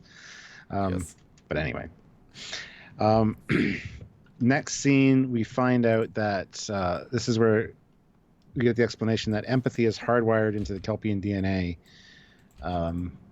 So that's why he started feeling sick before they encountered this thing, because he could sense the coming of death or whatever. Fine, whatever. Well, I took it more, and I think you'll say this later on, is that its signal of death was transmitting to him on purpose to communicate. He just happened to detect it earlier, and that's why he's not just sensing it; he's living the death ritual because the creature is. So I think it's more psychically linked. It reached out and it grabbed him. Is it worth talking about that? It could be fake. Is that a good moment to bring up? Or is that when the stuff gets cut? Yeah, later. Because this scene's cool too, because I love Pike here. He's like, we're going to fire photon torpedoes at it. We've got its message. We're answering. Sarah's like, no, you got to just listen to me. And he's like, okay, fine. But he says, because we got to catch up with Spock, once this field is down, I want to haul ass as soon as we break free. Yeah. Love that line. And this is where we also get... This falls under Discovery's original mission statement as a science vessel. So this ship that's designated a science vessel, that was the number one tip of the spear during a war with the Klingons, is now going back to what it should be doing in Star Trek, and that's exploring, and I love that. I thought that was great. It's nice to see the Burnham character learn. She is evolving. They're writing her better. And again, what did I say was the number one problem in season 1? Beyond canon. Writing. It's just the writing. You write a better season, we can accept this weird parallel universe of Star Trek because the writing's better. Tilly, Killy, Stilly, Drilly. What's the next name for Tilly? Drilly. Yeah, that scene was... We're getting there, yeah. Oh, that's actually the next scene. And this is nice because last episode, Stamets is like, this could hurt a bit. And then boom, doesn't even give her a second, pulls it out. Here he's like, what's your favorite song, Ensign? And they start singing Ground Control to Major Tom, which was a nice scene, I got to admit. Yeah, is that a real song? Yes, it is. But with more... But didn't they change some words for space? Nope. Stuff? No? Nope. Okay. I don't know if it was going to be clever and be like a different thing. And this was... I'm kind of surprised I'm surprised how quick it went through her head and how little she screamed. But obviously the creature is giving her drugs, so that's fine. I was expecting slightly more of a dwelling on how the horror of it, but that's fine. And then instantly they put this probe thing in. Real easy, real simple. Now it's And a we get to bio talk. thing, and yeah, I'm not exactly sure. Not that I didn't understand, but the setup, I don't think the scene worked quite enough. So they were trying to communicate with the thing, but he said he wanted to talk with Tilly's voice or her mouth, but he meant it talk with her voice, her mouth. But what does the cortical node do then? It overrides her It amplified the signal because Reno earlier said there wasn't enough. The signal wasn't strong enough from the little thing that they had attached to the outside of this. Yeah. So it's basically tapping directly into her brain. So it's. But how does it override and let the alien speak through it? Her. I have no idea. It's technobabble. Yeah. But that's why, because the signal wasn't strong enough. No, I got that a bit, but how did it allow her to speak to it? Him to speak to it? Mm-hmm. Yeah. It was inside her, so. Well, it was on her, but yeah, yeah. And this was good. It was fun to see her act a little bit different, and good lip syncing with the other actress, and we get the real reveal of the episode, at least the one that has more galactic consequences. The spore jumps, the spawn network is a not playground, but is a realm, is an environment for these creatures. As we know, it came out as a single spore.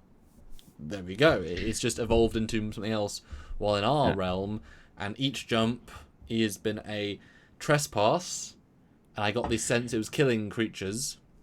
Well, alien intruders arriving at random intervals was what they said. And then he figured out it was him, and all he can say is, "I'm sorry, but please let my friend go." And that's what it says. I have other plans for Tilly. I'll not let her go. Which is interesting because it's kind of locked onto her. Kind of. Yeah. But this was, I mean, that I do like that they're dealing with the spore drive, because it's a tech that has to go away. End of story. Gone. They tried already, but they left it very like, well, we can use it if we need to. But what better a reason than to stop using this travel is Stamets could, I don't know how he'd stop connection to it. That's weird by itself, but he can negotiate them, like he can teach them the harmonic frequency that they see, and they can then, make the resonance frequency of the network polar to that. If they're part of this galactic multi-universe, and since they can travel in time with it as well, because they jumped parts of a time, not a lot of time, but it's this outside of all reality network. Why couldn't it stop other creatures from going in to it? And yes, it makes sense that the Federation thinks it's killing creatures, hurting creatures. Is it worth killing creatures to travel faster? Or it's not faster, it's instantly.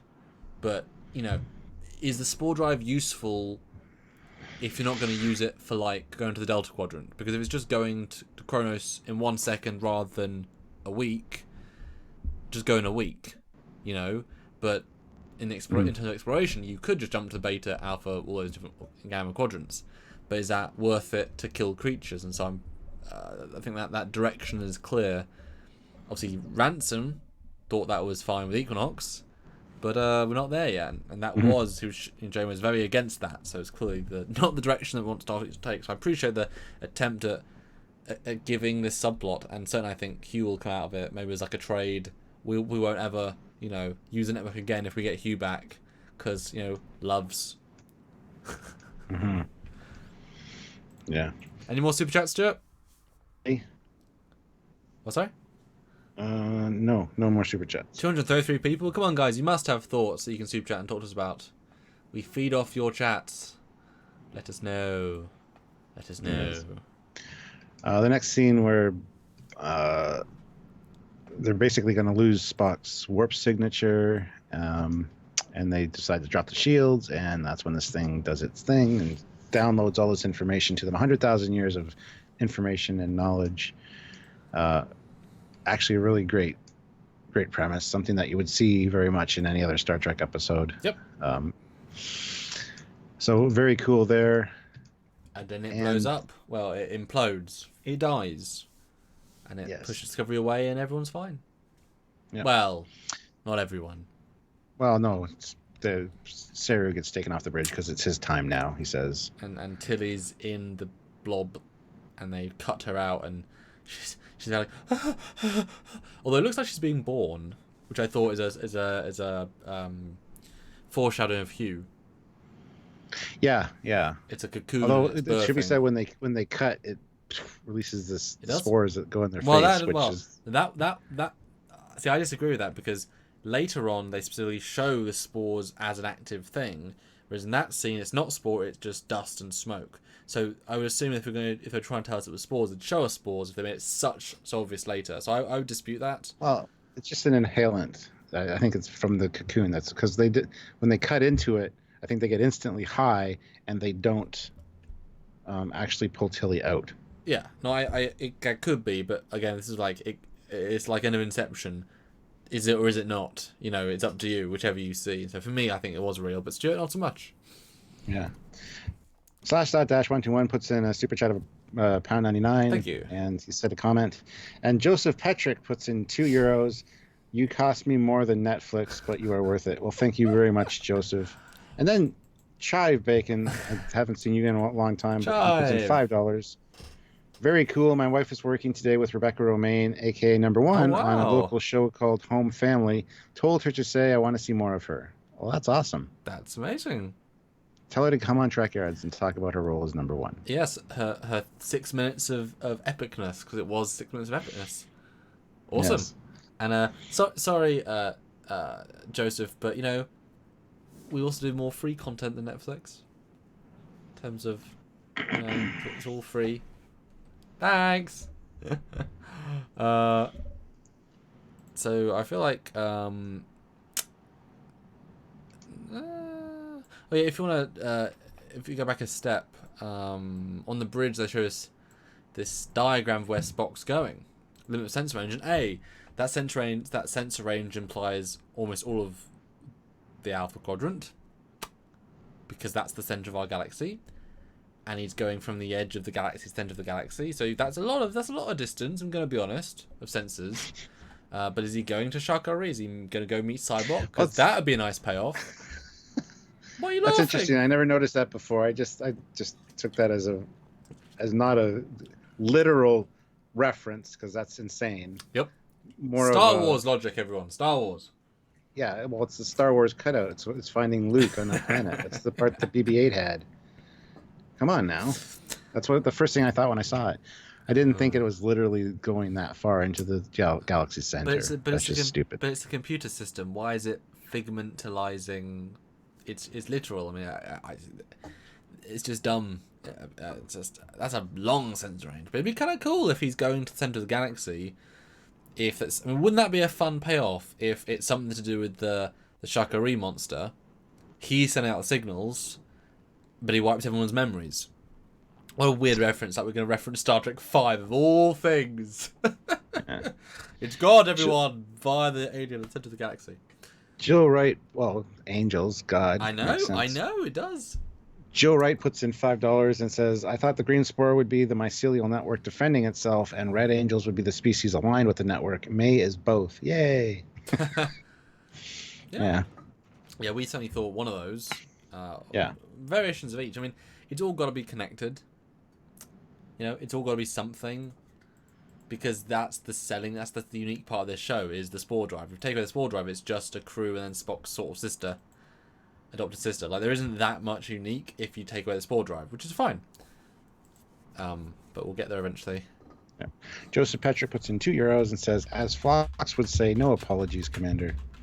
With a big smiley face. So yeah, they think they pulled Tilly out of the cocoon, and I think they did, but that's okay. Okay. And then Saru has to go off the bridge, and you get a very diligent shot of all of the bridge officers, and this was very noteworthy of, yep, we're giving them shots, yep, they are all there, they all stand up, support. Because he's also partial captain, so that is a legitimate, like, oh, captain, my captain. And then we get the reveal of his quarters, something you always wanted to see, didn't you? Thoughts? Absolutely. Interesting. Looks nothing like his planet. Well, I disagree in some sense. It's you know, organic, just as his planet is. You know, he's had as much stuff as he can Well, I don't. He said he had he took seeds from where he didn't know he was leaving. Well, I guess he didn't know he was leaving that day. And was the knife actually in that scene in Brightest Stars? Does she actually give him the knife in the episode? Because I feel like No idea. I feel like I remember she actually gave him something to like help cut down branches. Yeah, she did. She said pick some flowers on the way. You can look down. There's beauty looking down as well as up. Yes. So that's actually a direct reference. Good job. But again, they wrote that after this. Yeah. And then his gang. 250 rubles. Discovery fixing Star Trek 5. Please don't. So, there you go. Hey, Cyborg needs to be in here somewhere. No, he doesn't. Oh, why not? Anyway, this Burnham and Saru family discussion is great. How they're a family now, and I really appreciate that. It's about time. And then he wants her to cut off his ganglia to stop his suffering. Well, his potential suffering, as it turns out, the suffering level, a little bit exaggerated, as they just sort of fall off. And thank goodness for lucky timing, but that's fine. That always happens in movies. And Burnham is now happy. They're both now happy. Well, before he dies, though, before he thinks he's going to die, he says he had a favor to ask her. He wants her to mend her relationship with Spock. If they could come to this moment together, then he has faith that she can fix her relationship with Spock. So that was actually pretty good. That was great. But this, as you know, this scene I had a little bit of problem with. Not for them or for the acting. It was a good scene. It was a little bit too long, especially when we had like one of these earlier in the episode. But that's neither here nor there. But these two, again, I've also read the book, so I know they hate each other for 7 years. Was fighting, didn't get on, had no chemistry, no rapport for 7 years. Most of their career together. Then she gets his captain killed, and ruins the woman that got him off the planet. So the first person he ever knew that wasn't a Kelpian, got her killed, which explains more why he hated her. I got to cut you off for just a second. Please do. Adam Boots says the ganglia are attached to the nervous system and brain. Cutting them off causes neural trauma, causing death. Letting them fall off avoids this trauma. Just a guess, though. That makes perfect sense. Well, we'll get into the mechanics of this a little later, because there's theories abound. But yeah, certainly something like that. It's like a hand. If a hand falls off naturally, it's fine.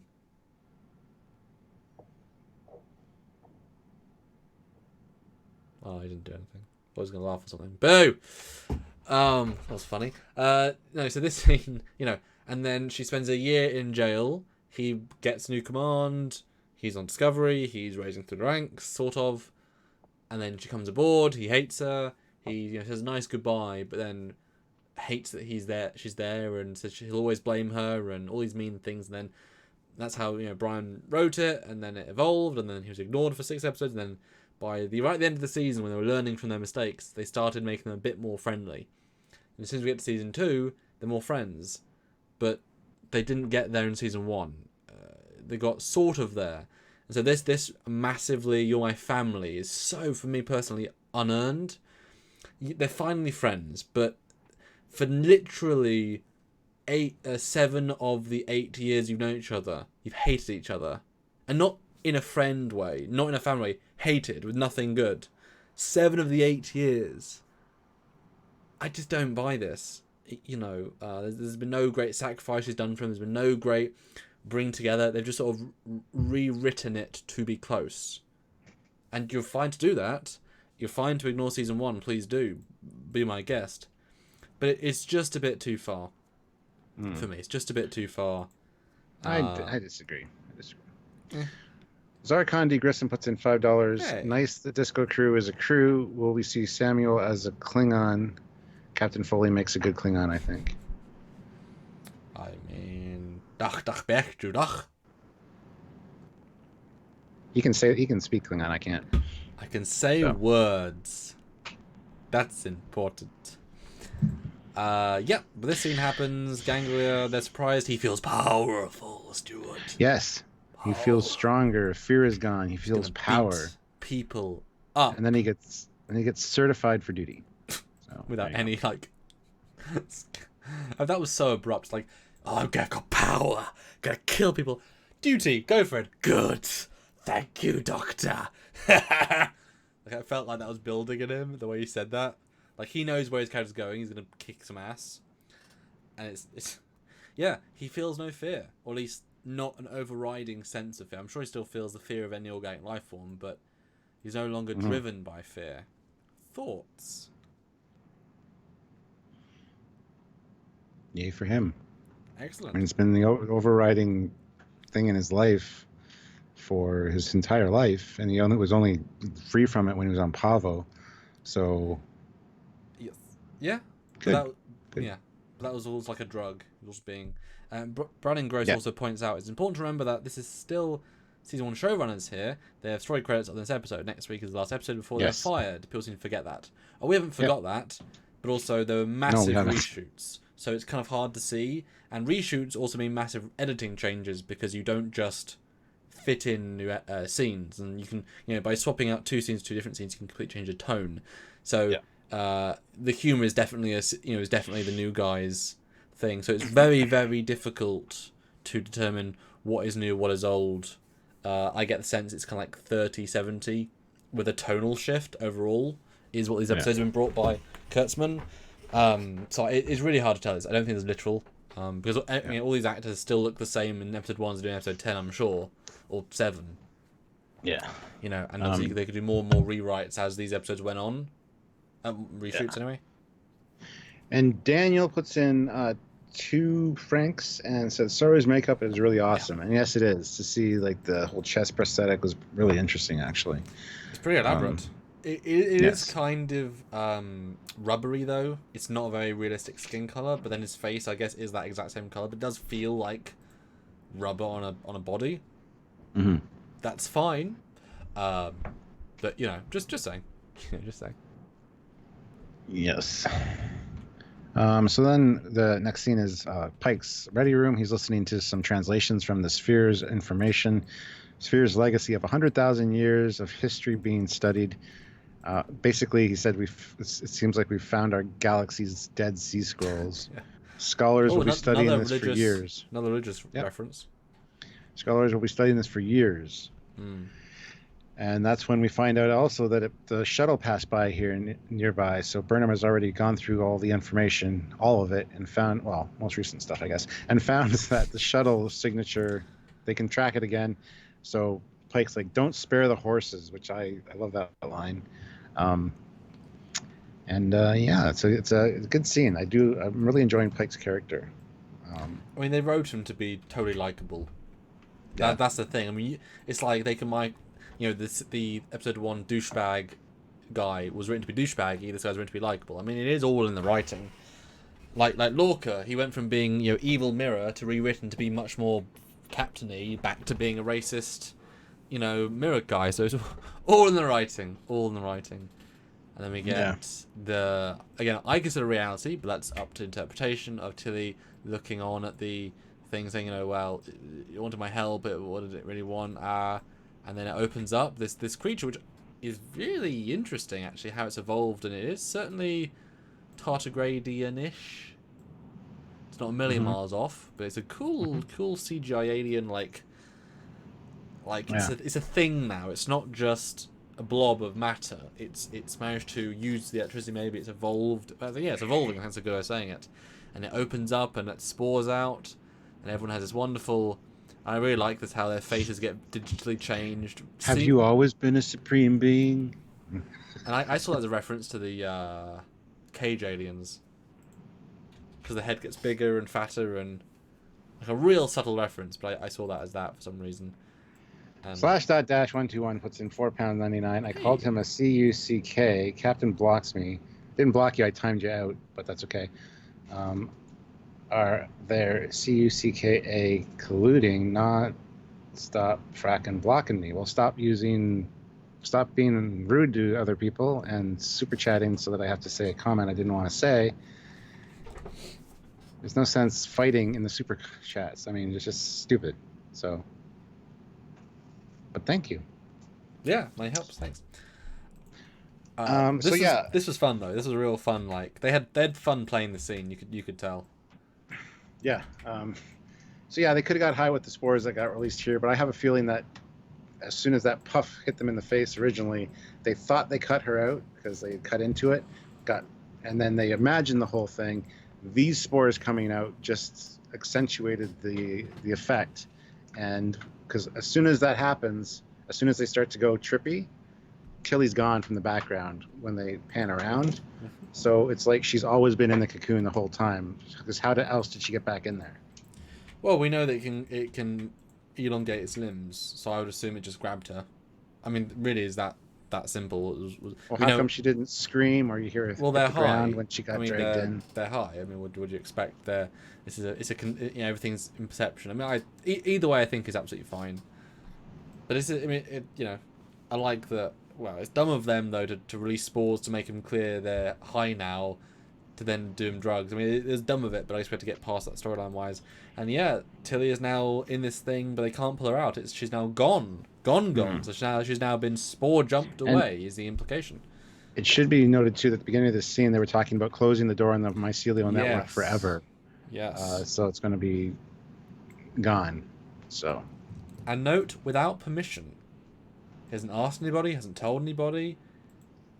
Although the comm systems are down a lot of the episode in this room, but he's actively saying, "Oh, I'm gonna fix it. I'm gonna deal with it." That's Jamal Taylor's saying she never got out of it either. Well, that's it. That's just what the impression I got. So yeah, like I say, it's interpretation, isn't it? Yeah. And then it's, dimensioned away, and you didn't see the trailer for next episode, but the next episode has some crazy visuals, and it takes place in the Spore network. The next episode, that might be worth doing a prediction on, because some really interesting. This is very much an episode. This is very much like there's a part 2. Yeah, it's all about the Tilly, but it has bigger consequences. Very cool. And there you go, as our shortest breakdown review yet.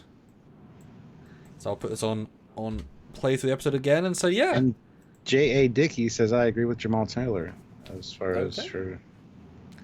Good for they you. gassed them. It gassed them when they were cutting her out the first time. I understood. So, yeah. I'm just reading the comment.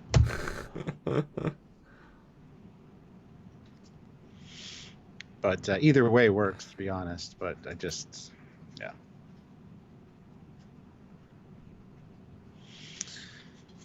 So final thoughts then, Stuart, and we'll give it a review rating. Yes, well, like I said, it had a very TNG vibe to me. The character development was very TNG with the B plot of this big thing outside threatening the ship. Was really well done. Episode 2 had more of a TOS vibe. This one I think was very much TNG and or Voyager or whatever. And it definitely worked. I really enjoyed this episode. Nothing really to complain about, actually. So it's episode 2 lifted me up. Episode 3 kind of let me down. This one brought me back up again. So hopefully next episode's good. An out of 10? I'm going to give it... People get pissy about this. Out of 10 for Discovery and out of 10 for Trek in general, because people do get a bit pissy. Well, then, out of 10 for Discovery, I'd say an 8. And out of 10 for Trek, I'd give it a 7.5. I thought it was a good Trek. It's good storytelling, good exploration, good premises. I loved it. Yeah, I thought I'd probably agree it's an 8 for Trek, 8 for Discovery, because it's solid, better than all of season 1. Again, except like our standouts for season 1. But yeah, it's good. It's a solid. On big review, another review, we said it has no like truly standout moments or like epic bits, but it's a solid journey the entire way. There's not really any plot holes apart from just the maybe the computer virus element a little bit, and the like I said, for me the Saru Burnham thing a little bit, but these are that's not their fault. That's more season 1's fault, and that's these people are trying to do better, trying to progress and move forward, and that's really important. Because you can tell this episode is dripping, aiming to do better, trying to be more like Star Trek. We've got Star Trek Premise, we've got Star Trek Alien, we've got Star Trek. It's giving us more what we need, which is what we're lacking in season 1 and few. Because again, if this had been season 1, it's like as we said, if Star Trek Beyond had been 09, I think the fan base would be like, "Oh, it's a bit weird, but I can buy it. I can get into it. I look forward to the next one." Would have been great. if this had been season 1, would have been great.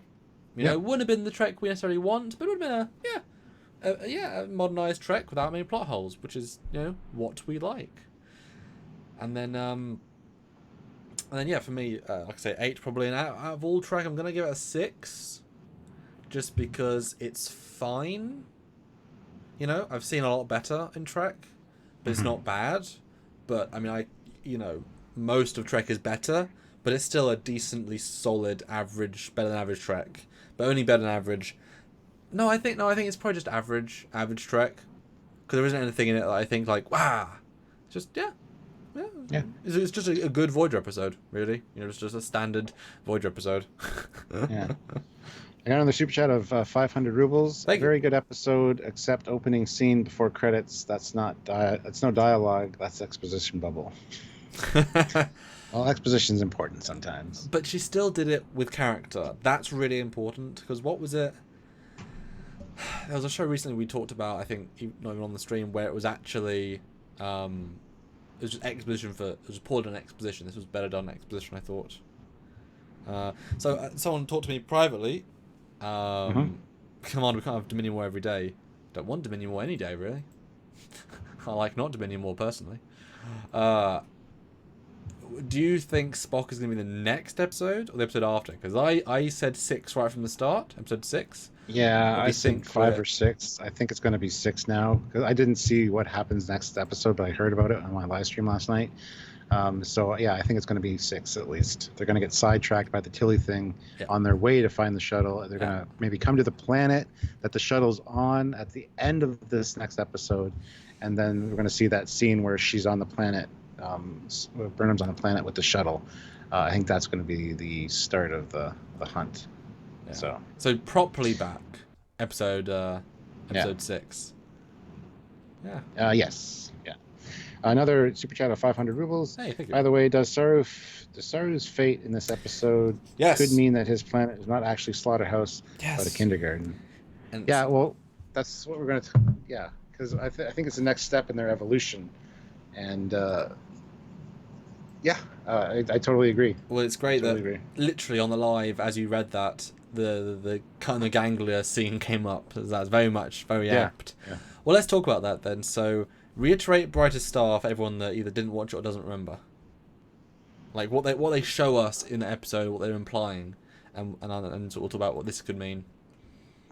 Well, there's a race that basically sucks them up into a portal and takes them and kills them.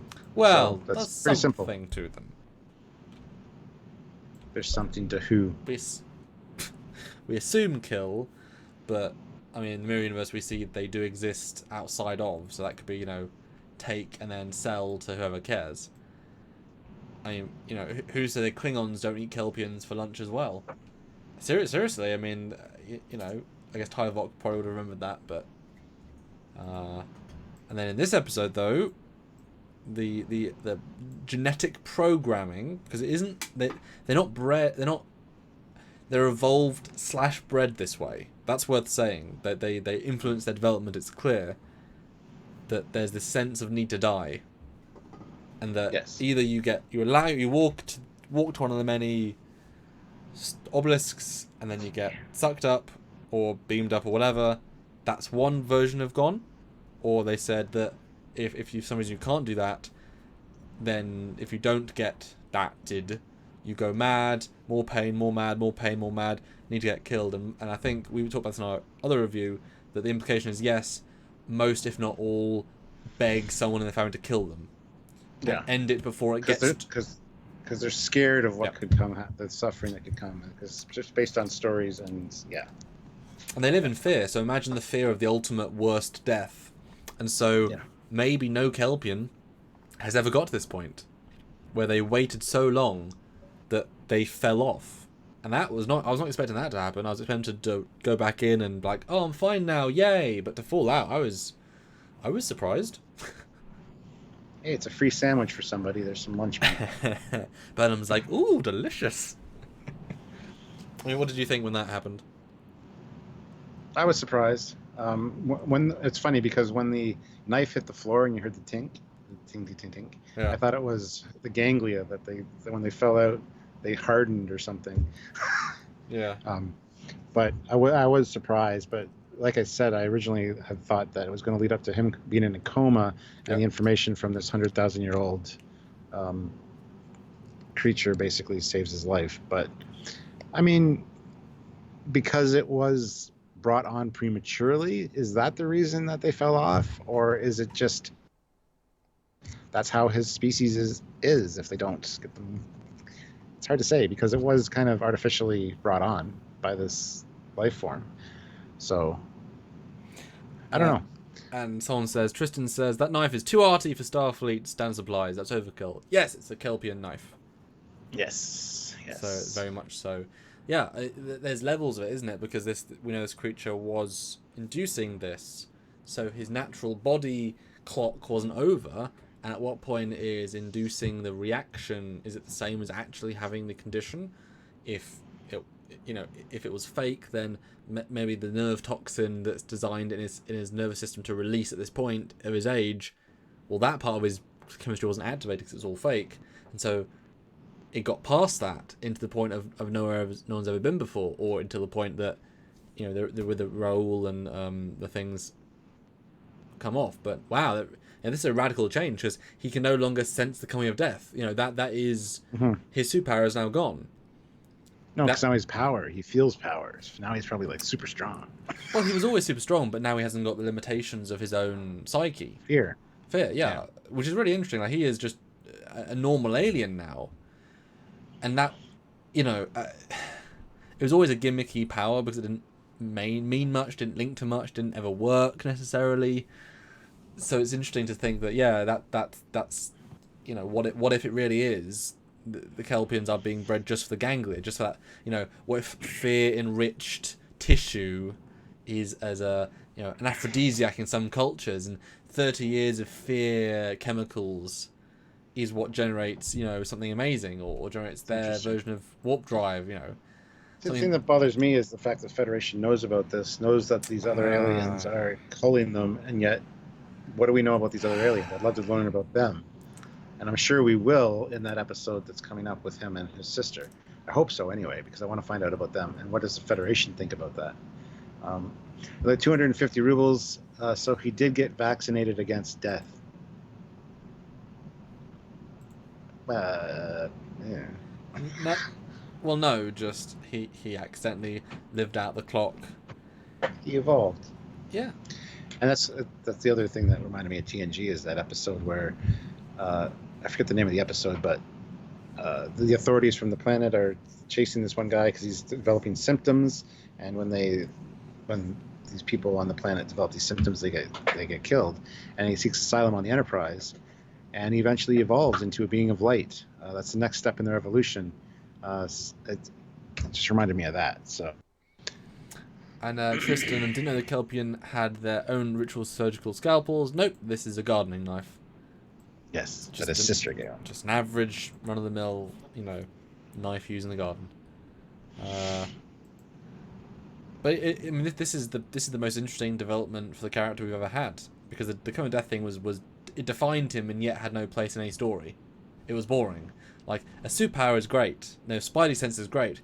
This was not that. It was a poorly conceived, poorly executed thing that clearly they didn't know what to do with after Brian had his idea, and then they didn't believe in his idea. It's a bit of a shame. But now he can be just, a smart, strong, fast, multilingual creature. That's enough. That is enough. Yeah. And he's clearly, also a commanding officer. He's definitely got the command aspect better than season 1. And so, now, without the fear, with the proof that he can live without, he will go back to, we know he is, but he'll go back to Kelpia and he'll start the rebellion! Which raises a question. Yes. But before I do that, I'm going to do the super chat. Zarkam D. Grissom puts in $2. He still has super eyes. Yes, he does. But in your opinion, do you think he's going to go AWOL to go back to his planet to save his sister? Or do you think he's going to go through the proper channels? Do you think he's going to steal a shuttle? Do you think he's going to take the Discovery? Do you think it's kind of like a menagerie thing where Spock steals the Enterprise? What do you think is going to happen in that regard? Well, we've seen him when he's trying to kick ass on Pavo, and he gets kind of vicious. He has a ruthless side to him. So I think he's going to reroute emergency command codes. He's going to take his knife. He's going to run into the bridge. He's going to stab Captain Pike, but only in the gut. Throw him off, and then threaten everyone else with a disintegration field that he found in Lorca's secret lab. He's then going to order them to spore back to Kelpia and arm torpedoes on and target every single of the obelisk at the same time, and then fire. As those things fire, the battle ship's going to decloak from orbit. It's going to be this big purple like spider thing, and then that's going to shoot all the torpedoes instantly. And then Cyrus is going to be like, "Ah, I thought that." And then because he's genetically linked to the Kelpians in that spaceship, he's going to activate. He's going to insist a spore jump inside the middle of the ship. The crew are going to say, "No, no, no, that'll destroy us." And I'll say, "No, it's hollow. I can sense it. I sense my brothers in there." It's going to spore into the middle of the ship, and then you see this weird farm with millions of Kelpians because the ship's been there for hundreds of years. Do you need to breathe? No. And then he's gonna run out and start shooting everyone. And then Red Angels will come in and you'll get Spock shit. Who cares? It's about killing all the Rowellians. Killing them all! Does that answer your question, Stuart? Yes, I didn't know you saw the script. That's amazing. Sorry, that's episode 8 and 9. What do you think? Yes. I think you're crazy, but that's okay. Would you like to see that, though? Would that be entertaining, do you think? Yeah, absolutely. No, seriously though, I think he will go to Starfleet, and then they'll say no. He'll go to Pike. He'll say no, and then Burnham will help him because she's now very close to him. Yeah. Yeah, exactly. They'll overplay that a bit. I don't know. Do you think this is really contrived? If it is, do you think it'll be linked to the Red Angels? So therefore, Spock can be linked to it, and they can do something else with it. Do you think that? Well, we haven't seen the creatures that take the Kelpians. So what if it is the Red Angels? Could you imagine if that was the sloppy tie-in they do? I don't know. I wouldn't put it past them, to be honest, because the obelisks were red. To be fair, so were the so much goddamn red things. Yeah, there's too much red. You're even wearing red today. I am. I'm surprised you survived the day, to be honest. And it's funny because they're going to see me in red all week. Yeah, so I have a whole week. Yeah. I like Bill says, Cocking should write an entire episode. Dude, I would love to, and I have written a Trek episode, just a fan one. I've written a second one too, so I have written some Trek. It is fun. It is fun. Although, Stuart, I think you should read Adam Boots' comment in a very slow tone. I can't help thinking this. He just keeps talking in one long, incredibly unbroken sentence, moving from topic to topic so that no one had a chance to interrupt. It was really quite hypnotic. It's true. You do that a lot. But it's okay. It's fun, though. No, I think I don't want to be linked to Angels, but I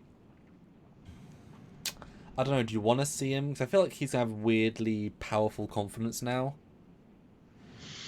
He might be overconfident to the point where it gets him in trouble, and he might have to dial it back a little bit. Yeah. I think maybe. He doesn't know how to live.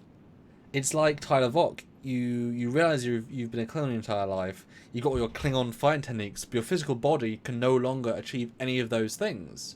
You haven't got the physical strength or the stamina. So he's lived in one way. Now he is living in another. That's not instantly adjustable. Like, that's a real thing to deal with. I mean, obviously we saw what he was like in Parvo. He went effing crazy. And this could genuinely be a really weird, darker storyline for him, honestly. Yeah. Yeah. Oh, man. I'm so damn glad they never tried to remake Soylent Green.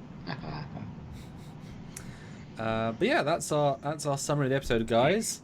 So any questions, any comments? We did this earlier in case we'd have more audience. I think we've had sort of a same audience. Had a good audience. Had a great audience this time.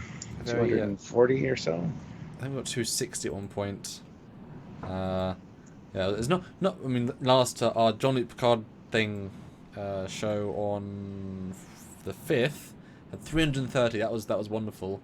It's great to see Oh, wow. 240 people join us often.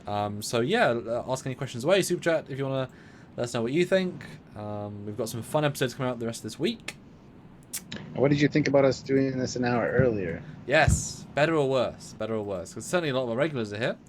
I think we give quite a good warning. I missed the whole thing. Start over, please, says J Tank 47. Or J Tank 7, sorry, not 47. No. Wait until it's uploaded and you can watch it from the beginning. I mean, to be fair, you can go back right now if you really want to. Yes, we do have the DVR setting on there, so you can go back. Bill Barkley, are the extras on Discovery Season 1 DVD Blu-ray any good? They're okay, but they're all about episodes 1 and 2 and a little bit of 3, and all of their after clips are pretty poorly shot. There's a couple of little moments of Glenn Hedrick on a green screen, a really bad green screen actually. It's kind of bizarre, and another person talk about later episodes, but it's so, and it focuses a lot on the female characters of episodes 1, 2, and 3, and that's such a small part of what the show should be about. So it was kind of weird to have that much focus. Yeah. So no, not great. Well, there's some great concept art, but no, you'd assume a Blu-ray set would focus on the entire season, not just kind of the worst 2 episodes. You know, you would think they have featurettes about the Mirror Universe and about sport. Nope. So no, I wouldn't say they were great. The video quality is brilliant, but not great. No, not great. Tim Theo puts in $2. Wish Thank I had you. a question. Didn't watch the last episode. Well, you need to. Oh, It's Tim. So we spoiled everything. Oh no. And another super chat of 100 rubles. Missed the first half hour. Well, you didn't miss much. Yeah, it's all. If you watch the episode, then just fit into us. 2 non-super chat questions. Jill Wright. The time was fine because we had several hours notice to get our chores done. Lol. Perfect. And It won't always be this time, but I mean, every now and then we might do it early so we can get some more people in. And Mega Neurotobite. Sorry. Has there been enough super chats for us all to hear Samuel sing? Nope. And when will the Temperometer live chat be happening? Not sure, because I want to give enough days leeway, but I also want to have it maybe earlier so more people can attend and be kind of. Because if 8 of you come around, that's fine, but it's not great. Like I really would like a nice 200. Like it'll likely be on a weekend, maybe a Saturday, but we're not sure when. yeah, it'd be nice to have a few hundred people to talk about it, because I mean I'm very proud of that, and it got 100,000 views in 6 days, which is absolutely. I'm just going to sit here like this the whole time. Really? Yeah, because you'll be talking the whole time. No. Sean Pullen puts in Talk about $5 stuff. Canadian. Assuming renewals, do you think Reno will become part of the main cast? I absolutely hope so. No, what? I don't think so. I don't think so either, but I absolutely hope so. Oh, right. Well, no, she's like she's a great guest star. You know? Yeah. She's Yeah. a But great. I can see her being a recurring character, coming back occasionally to kick Stamets. I don't know. I would like to see more of her for sure. I do enjoy her character. Well, that's the thing. What is Stamets doing next with the Spore stuff Exactly. being done? Oh, let's do that. Sorry, hold on. Yeah, what is the Stamets role after this? You know, I mean, I'd be fine if Stamets left the show, not in a mean way, just in a he's done his role. You know. I disagree. He's one of my favorite characters. I don't want him to leave. You know what I mean? He hasn't got a function. He's not a general engineer, and he's not going to do Spore research after this. I mean, he has that place at university. You know, why would he not do his university placement just to do non-research? You know what I mean? I don't know. Maybe Reno is actually an angel, a red angel. I mean, she was on the asteroid for a long time. The Oh, signal was sent she? them there. The signal sent them there. She's on Discovery, sort of, kind of hanging around. well, You never know. She could be an observer. Well, we know that L'Rell got herself, kidnapped on purpose so she could trigger Vok, and so it's not. I don't see it above the Red Angels to get that lady on board. I mean, if they're that powerful, why couldn't they create somebody or whatever? I mean, Or possess somebody, yeah. they obviously whatever. And what sort of name is that? You know, it's a wonderful name, but it's not like. Don't call your kids that, children. Adam Boots. They are now researching dark matter due to the asteroid fragment. So that is probably his next task for Stamets. Yeah, but he hasn't got any specific expertise. I mean, he's a generalist, but that's not his thing. We're all generalists a little bit, but I don't think. I mean, they'll find any reason to keep him on the ship. I'm trying to think of a comparative person on the other shows, but they're all generalists. It's kind of like keeping Chakotay on, but not having any marquee connections ever again. It's like it doesn't quite work. He's kind of becomes a little bit redundant after a while if you don't do anything about the marquee. But no, it was a good episode, decent episode. Honestly, guys, we're staying around now to talk about your questions. If you have anything to talk about, any super chats you want to help the channel with, and just let us know. Yes. Because we hit the 2 hours in a few minutes. They got to bring Jeffrey Combs in. I think that'd be fantastic to have Jeffrey Combs have some recurring role in Discovery. And definitely in makeup, because it means that his age plays no factor, just like the other roles. Or his first human role as an older Starfleet guy. That'd be kind of neat. Yeah. A Saurian. You can't see at all through the makeup. Oh, how about a Kelpian? Like the Kelpian leader in the old spaceship, or that'd be kind of Nah, I don't think that'd be good. Okay. Zarkon D. Grissom, $55. I don't know her name. It'd be cool to see more of her as well. Probably Disco Chief Engineer. What is her name? I wrote it down. Hold on. Yeah, she was great. And it's nice. Little roles can have nice character. I was just like Commander Non. Yeah. Commander Non, I think is her name. And she could also be a Red Angel, because when we first introduced her, she was wearing a red shirt, and then she popped back up mysteriously. So she could also be a Red Angel spy. Yes. That's my theory. I'm sticking to it. Okay. Let's go with that.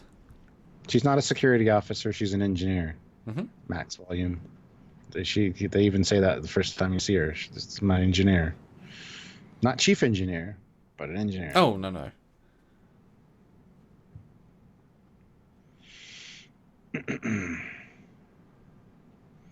There is no Red Angel.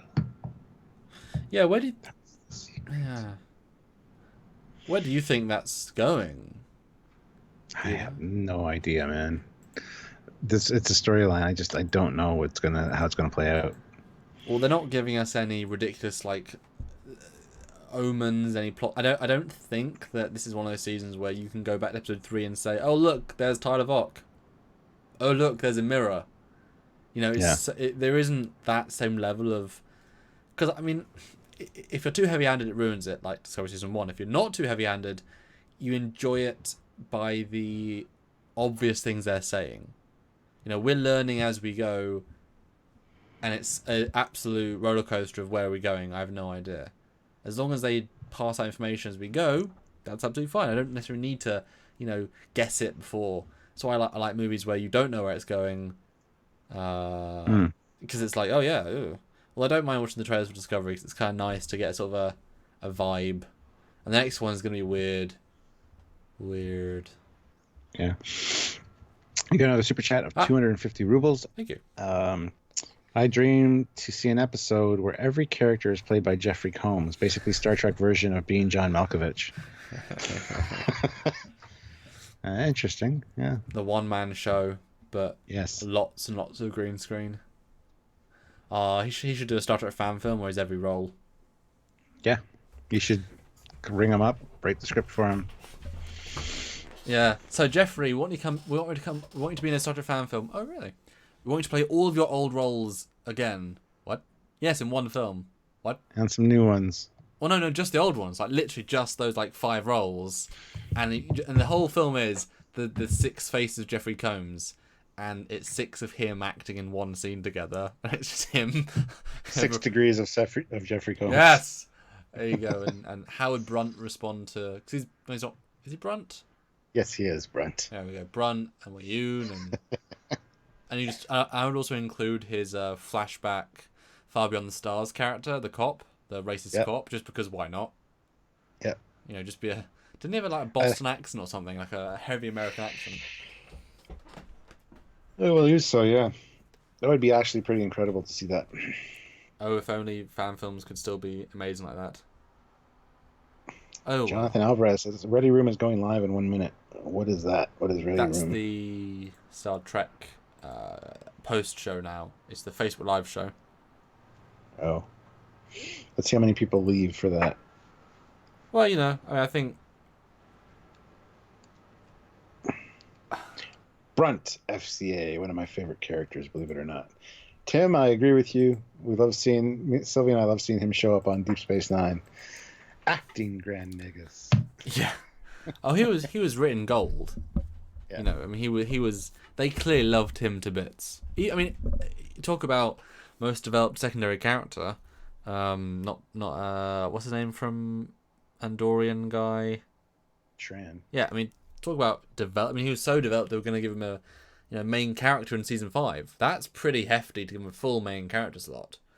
Yeah. Or how cool would it have been to have Saval and Shran as main characters in season 5? Like that would have been, and that would have been very like Federation-y. Although if they run the war that you would have needed the ambassadors of the other 2 major races, that would have been pretty cool. Pretty cool. Tim Theo throws in another $1. Thank you very much, Tim. Thanks, Tim. Tab browse means you don't actually have to leave. Yes, exactly. Stay with us. We love you all, and you love us. Even though we're done our review. Yeah. And this last night was nice. I was getting some nice compliments saying that Trekyards is like the new After Trek. A lot of people were tuning in, so I appreciate that. Yeah, I mean, what is the vibe? Well, how long after the actual show were you streaming? Like an hour and a half. Usually it's longer because I switch over and watch Orville, but it was a repeat. It was Jaloja. It was the first episode from season 2. So I just came downstairs, got the thumbnails ready, went upstairs and did it earlier. So Sean Poland puts in 5 Canadian dollars. Knows there's a code not to go after other YouTubers. So without doing so, how much impact do you think the plethora of vids hating on Discovery is having? It's having an impact on a very small number of people, I think. They're really eating it up, but I think it's very compartmentalized now. We used to get a lot of flack for our just covering Discovery. You know, we were sellouts. We were, shills for CBS. Now with the tides kind of turned a little bit, we don't really hear that as much anymore. We were treated as the fair, balanced ones. So I don't know if the hates. I think it's the same people going to watch those videos over and over again. Same thing here. We do see some new faces. We get comments. This is the first live chat they've caught.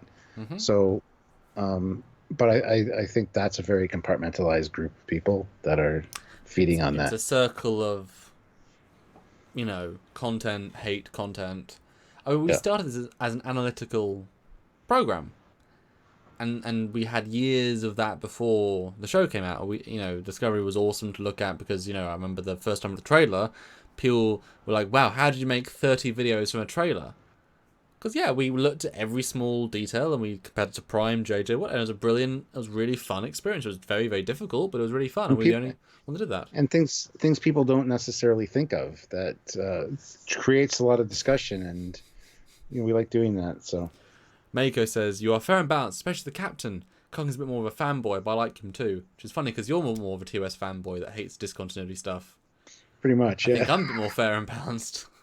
It does depend on which video, though. Because I think if you're a Discovery lover, then any episode that I like it less, I'm the douchebag, and you like it more, you're douche... I think so that changes depending on our... So we both like it, therefore, neither of us are douchebags. We're a good balanced team, though, overall. Yeah, there's a lot of time. I'll sit here. You'll be talking, and I'll be like, "I disagree." And that's I disagree.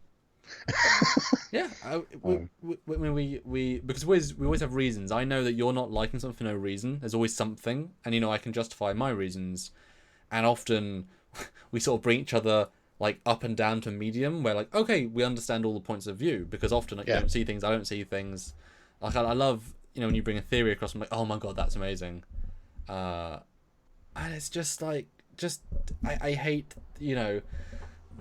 nothing is good or bad. It's you can look at every moment, you can look at every shot, like The Brightest Star. Those established shots at the beginning were beautiful, gorgeous. That's a brilliant element of it. Whereas it seemed a bit cheap in some ways because they were in a hut half the time. That's a bit cheap. I mean, everything's a variable thing, and I don't see the point in hating and loving it. Facebook Live just went live with Anthony Rapp. Yes. Damn. Yeah, they always have a guest on every week. Good for them. They had Mary Shifo last time. When's Mary Wiseman coming up? I don't know. I would assume next one probably because she's quite a focus. Yeah. Or is he Skyping in for this one? Yeah, he's big nerd my whole life. I think he's Skyping in actually. 432 people. Damn it, guys! We need 201 people and we can beat that live. Come on, guys! Let's get to 500 people viewed. We'll beat Star Trek. Yeah, he's not on a very good green screen there. Yeah, I met Anthony, and he has an interesting personality. It's more. He's more like his character I think you'd think. Like he's a bit more standoffish than you think. Yeah, he's more like a quieter fan. And if he's the biggest fan on the cast, obviously he knows the problems too. So it's kind of like he's watched the outrage more and such. So if you imagine if you're a big fan. Didn't he watch some of our speculation videos? Yeah, beforehand. Yeah. When I met, I guess to tell the story. I know I've told it a while ago, but yeah, when I met him in Destination Star Trek, I walked up to his table, and he gave me the eyes, as if he recognized. Obviously, in retrospect, he recognized me because I saw him in his eyes. And I walk up to him, and I'm pretty sure he says, "Hi, Samuel," and I'm like, "Oh, hi." Don't tend to get that as a greeting. I was like, so, yeah, and he's like, "Yeah, you're from Trekyards." I'm like, "Oh, yeah, wow, okay." And obviously that kind of unbalances you a little bit. It's like, "Yes, hi." He's like, "Yeah, I watched your before the show started. What might happen in the show," and he really enjoyed them. Obviously, once we saw the show, we got a bit more negative. But I mean, if I think we're very fair on negativity, and I think we're very fair on our positivity now. I had very little to say bad about this episode. Yeah, this was a pretty middle of the road episode. Yeah, it's nice not to have plot holes. It's nice not to have things. Oh yeah, that's one thing we didn't point out about this episode. The lighting in the windows again was very sunlight, in quite a few shots. Yeah. But I mean, that's the thing though. They're not. They're just in space, so they can do nothing or do something. I don't know. We got 200 rubles. Oh, thank you. Have you seen or heard Sam Dillard's fusion of TOS, TNG, DS9, and Voyager music themes? It's on YouTube. I haven't. I might have. I've been listening to a lot of music on YouTube lately. Star Trek music. So Sam Dillard on Apple. He's got Protect the Galaxy, When No One's Gone Before, Star Trek. Yes, I will listen to that. Okay, I'll listen to that in another source. And he's using Gabe Kerner's Enterprise. That's funny. They always seem to. Yeah. They always seem to. Everyone does. Media outlets especially.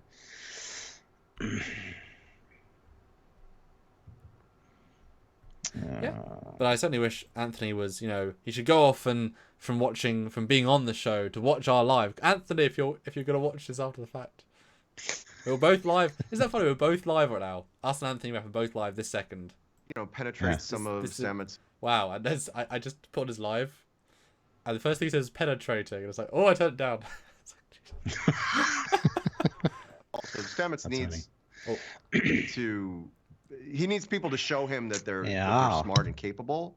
Doesn't have time. Do you think for Saru will become the captain of Discovery once Pike moves along? Possibly. That she's incredibly That'd be smart cool and to see the first alien captain levels, lead of a series. That'd be neat. Sorry, Anthony was talking. We just turned him off. And what was he talking about? How awesome Trekyards is, and they should go watch this instead. No, he was mentioning how he needs people. If he meets someone for the first time, he needs them to show him they're awesome and smart, and then he respects them. He doesn't just take it on face value, because why should he? Just wait for it. Nice. Austin Vieira puts in $2 Canadian with no comment. Thank you very much. Much appreciated. Someone needs to do a poll. Pike, Saru, or number 1 as captain. Yeah.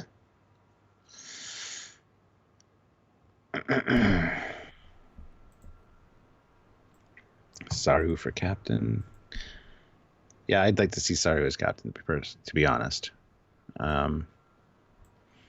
Maybe number 1 should come on board and be captain. I did suggest that quite a while ago. I mean, Saru is now more interesting. I mean, fear is a dangerous thing. For a captain.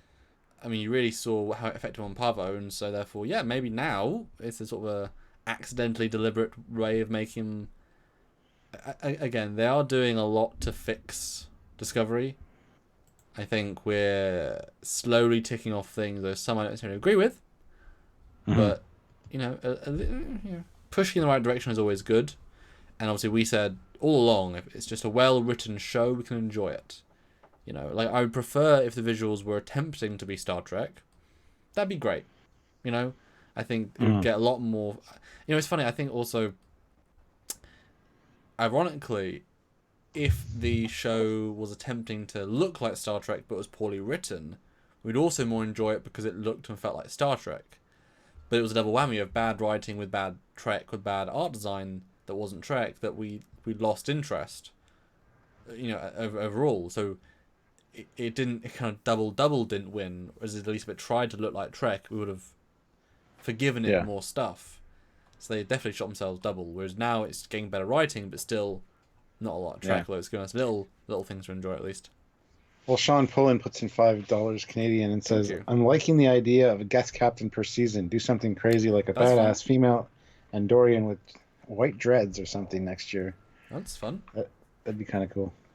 Yeah, although we know there's no female captains in Starfleet, except the one 10 years ago. And Sarkar D. Christian puts in $2. I forgot about the poor Cap waiting on Vulcan. Oh, yeah, we made a joke about that a few times. They're just standing there with their suitcases at the transporter, like.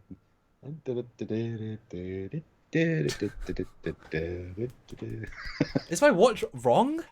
And they could just spore here. Why aren't they here? He tries to hail them. Guys, just spore to me. I'm right here. I'm waiting. No, he's taking a sixth month paid holiday. It's fine. Yeah. Poor captain. But yeah. So what do you think, Stuart? Probably end of our. Who wants to be the last super chat then?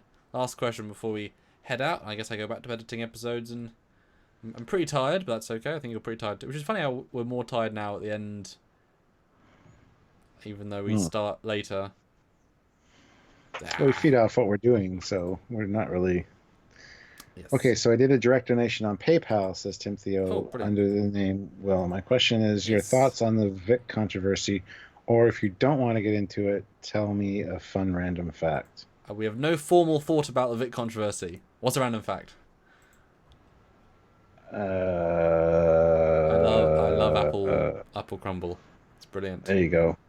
I love Arkham VR. Just downloaded it and been playing it. It's fun. Yeah. Is it called Arkham? Very well done. Yeah. It's just Batman Arkham VR. Arkham VR. Oh. It's excellent. The one where I finished the whole thing in one night, and then now I'm going back and doing the Riddler, finding the Riddler boxes and stuff. It's the one where he sees a crime and it you find the clues and it rewinds it, and then you can play it, stop it. Yeah, that looked fun. Oh, it's amazing in VR. You have no idea. Oh yeah, actually, I didn't even know you could VR it. Yeah. Yeah. And again, thank you guys for helping Temporal Anomaly reach 100,000 views. It's mind-boggling. I mean, we both are in the fan film community. You as a watcher, me as a whatever, and fan films don't get that. That's absolutely amazing. And as a personal goal, you can't really complain at 100,000. So thank you so much. And part 2 is at 29,714. Not as many, but that's okay. I hate when part 2s never do as good as the first one. It's like people are just dumb. They don't realize that there's a part 2, or they just don't like it enough to go back and watch it. So either way, I'm offended. Yeah, there's a lot of. I mean, we did I mean, come on, why can't we try and every part of content we try and do is we try and do high quality. And so when we did like I remember D5 part 1 with John, like 8,000 I believe, and part 2 had like 2.5, and it's like it's Some of the best Eves. stuff's in part 2 because we're building up to it. Yeah, it's like it's John Eves, should get views, and then lots of renders, lots of animations, lots of pictures. There's a great story in that part. It's like, why wouldn't you continue to watch it? I don't understand. The same thing happened with our one of our best episodes is the sausage separation. Part 1 got so many. Part 2's at like half of that. It's like, how did you miss the last half? That's where a lot of the cool information is. It's just whatever. I give up. So I mean, this is why halving fan films is kind of annoying, because it means that you can imagine that if people, like most of those people, if part 2 was just still playing, they'd still watch. Most of them, I guarantee. You know, not all, but most.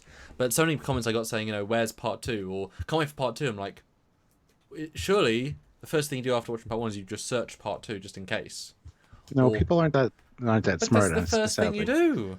You know how many people message me and say, have you done a Trekyards episode on the ship? I'm like, go to the search bar in YouTube, type in Trekyards and the ship you want. If we've done it, it'll show up. Yeah. So true. So true. So true. Anyway, we're going to get going, I think. Let's call this a wrap, and we will see you guys very soon. Who's on Facebook right now. Call it a wrap. I go see hanging out with Rap. If you still want to hang out with somebody, go do that. Yes. And enjoy. You're doing another live on Sunday, I guess? Yeah, I think we're still going to do a live this weekend, maybe. We'll see. Cool. And you've got videos coming out. Tomorrow is another one, obviously. We always have Saturdays, guys. Always do.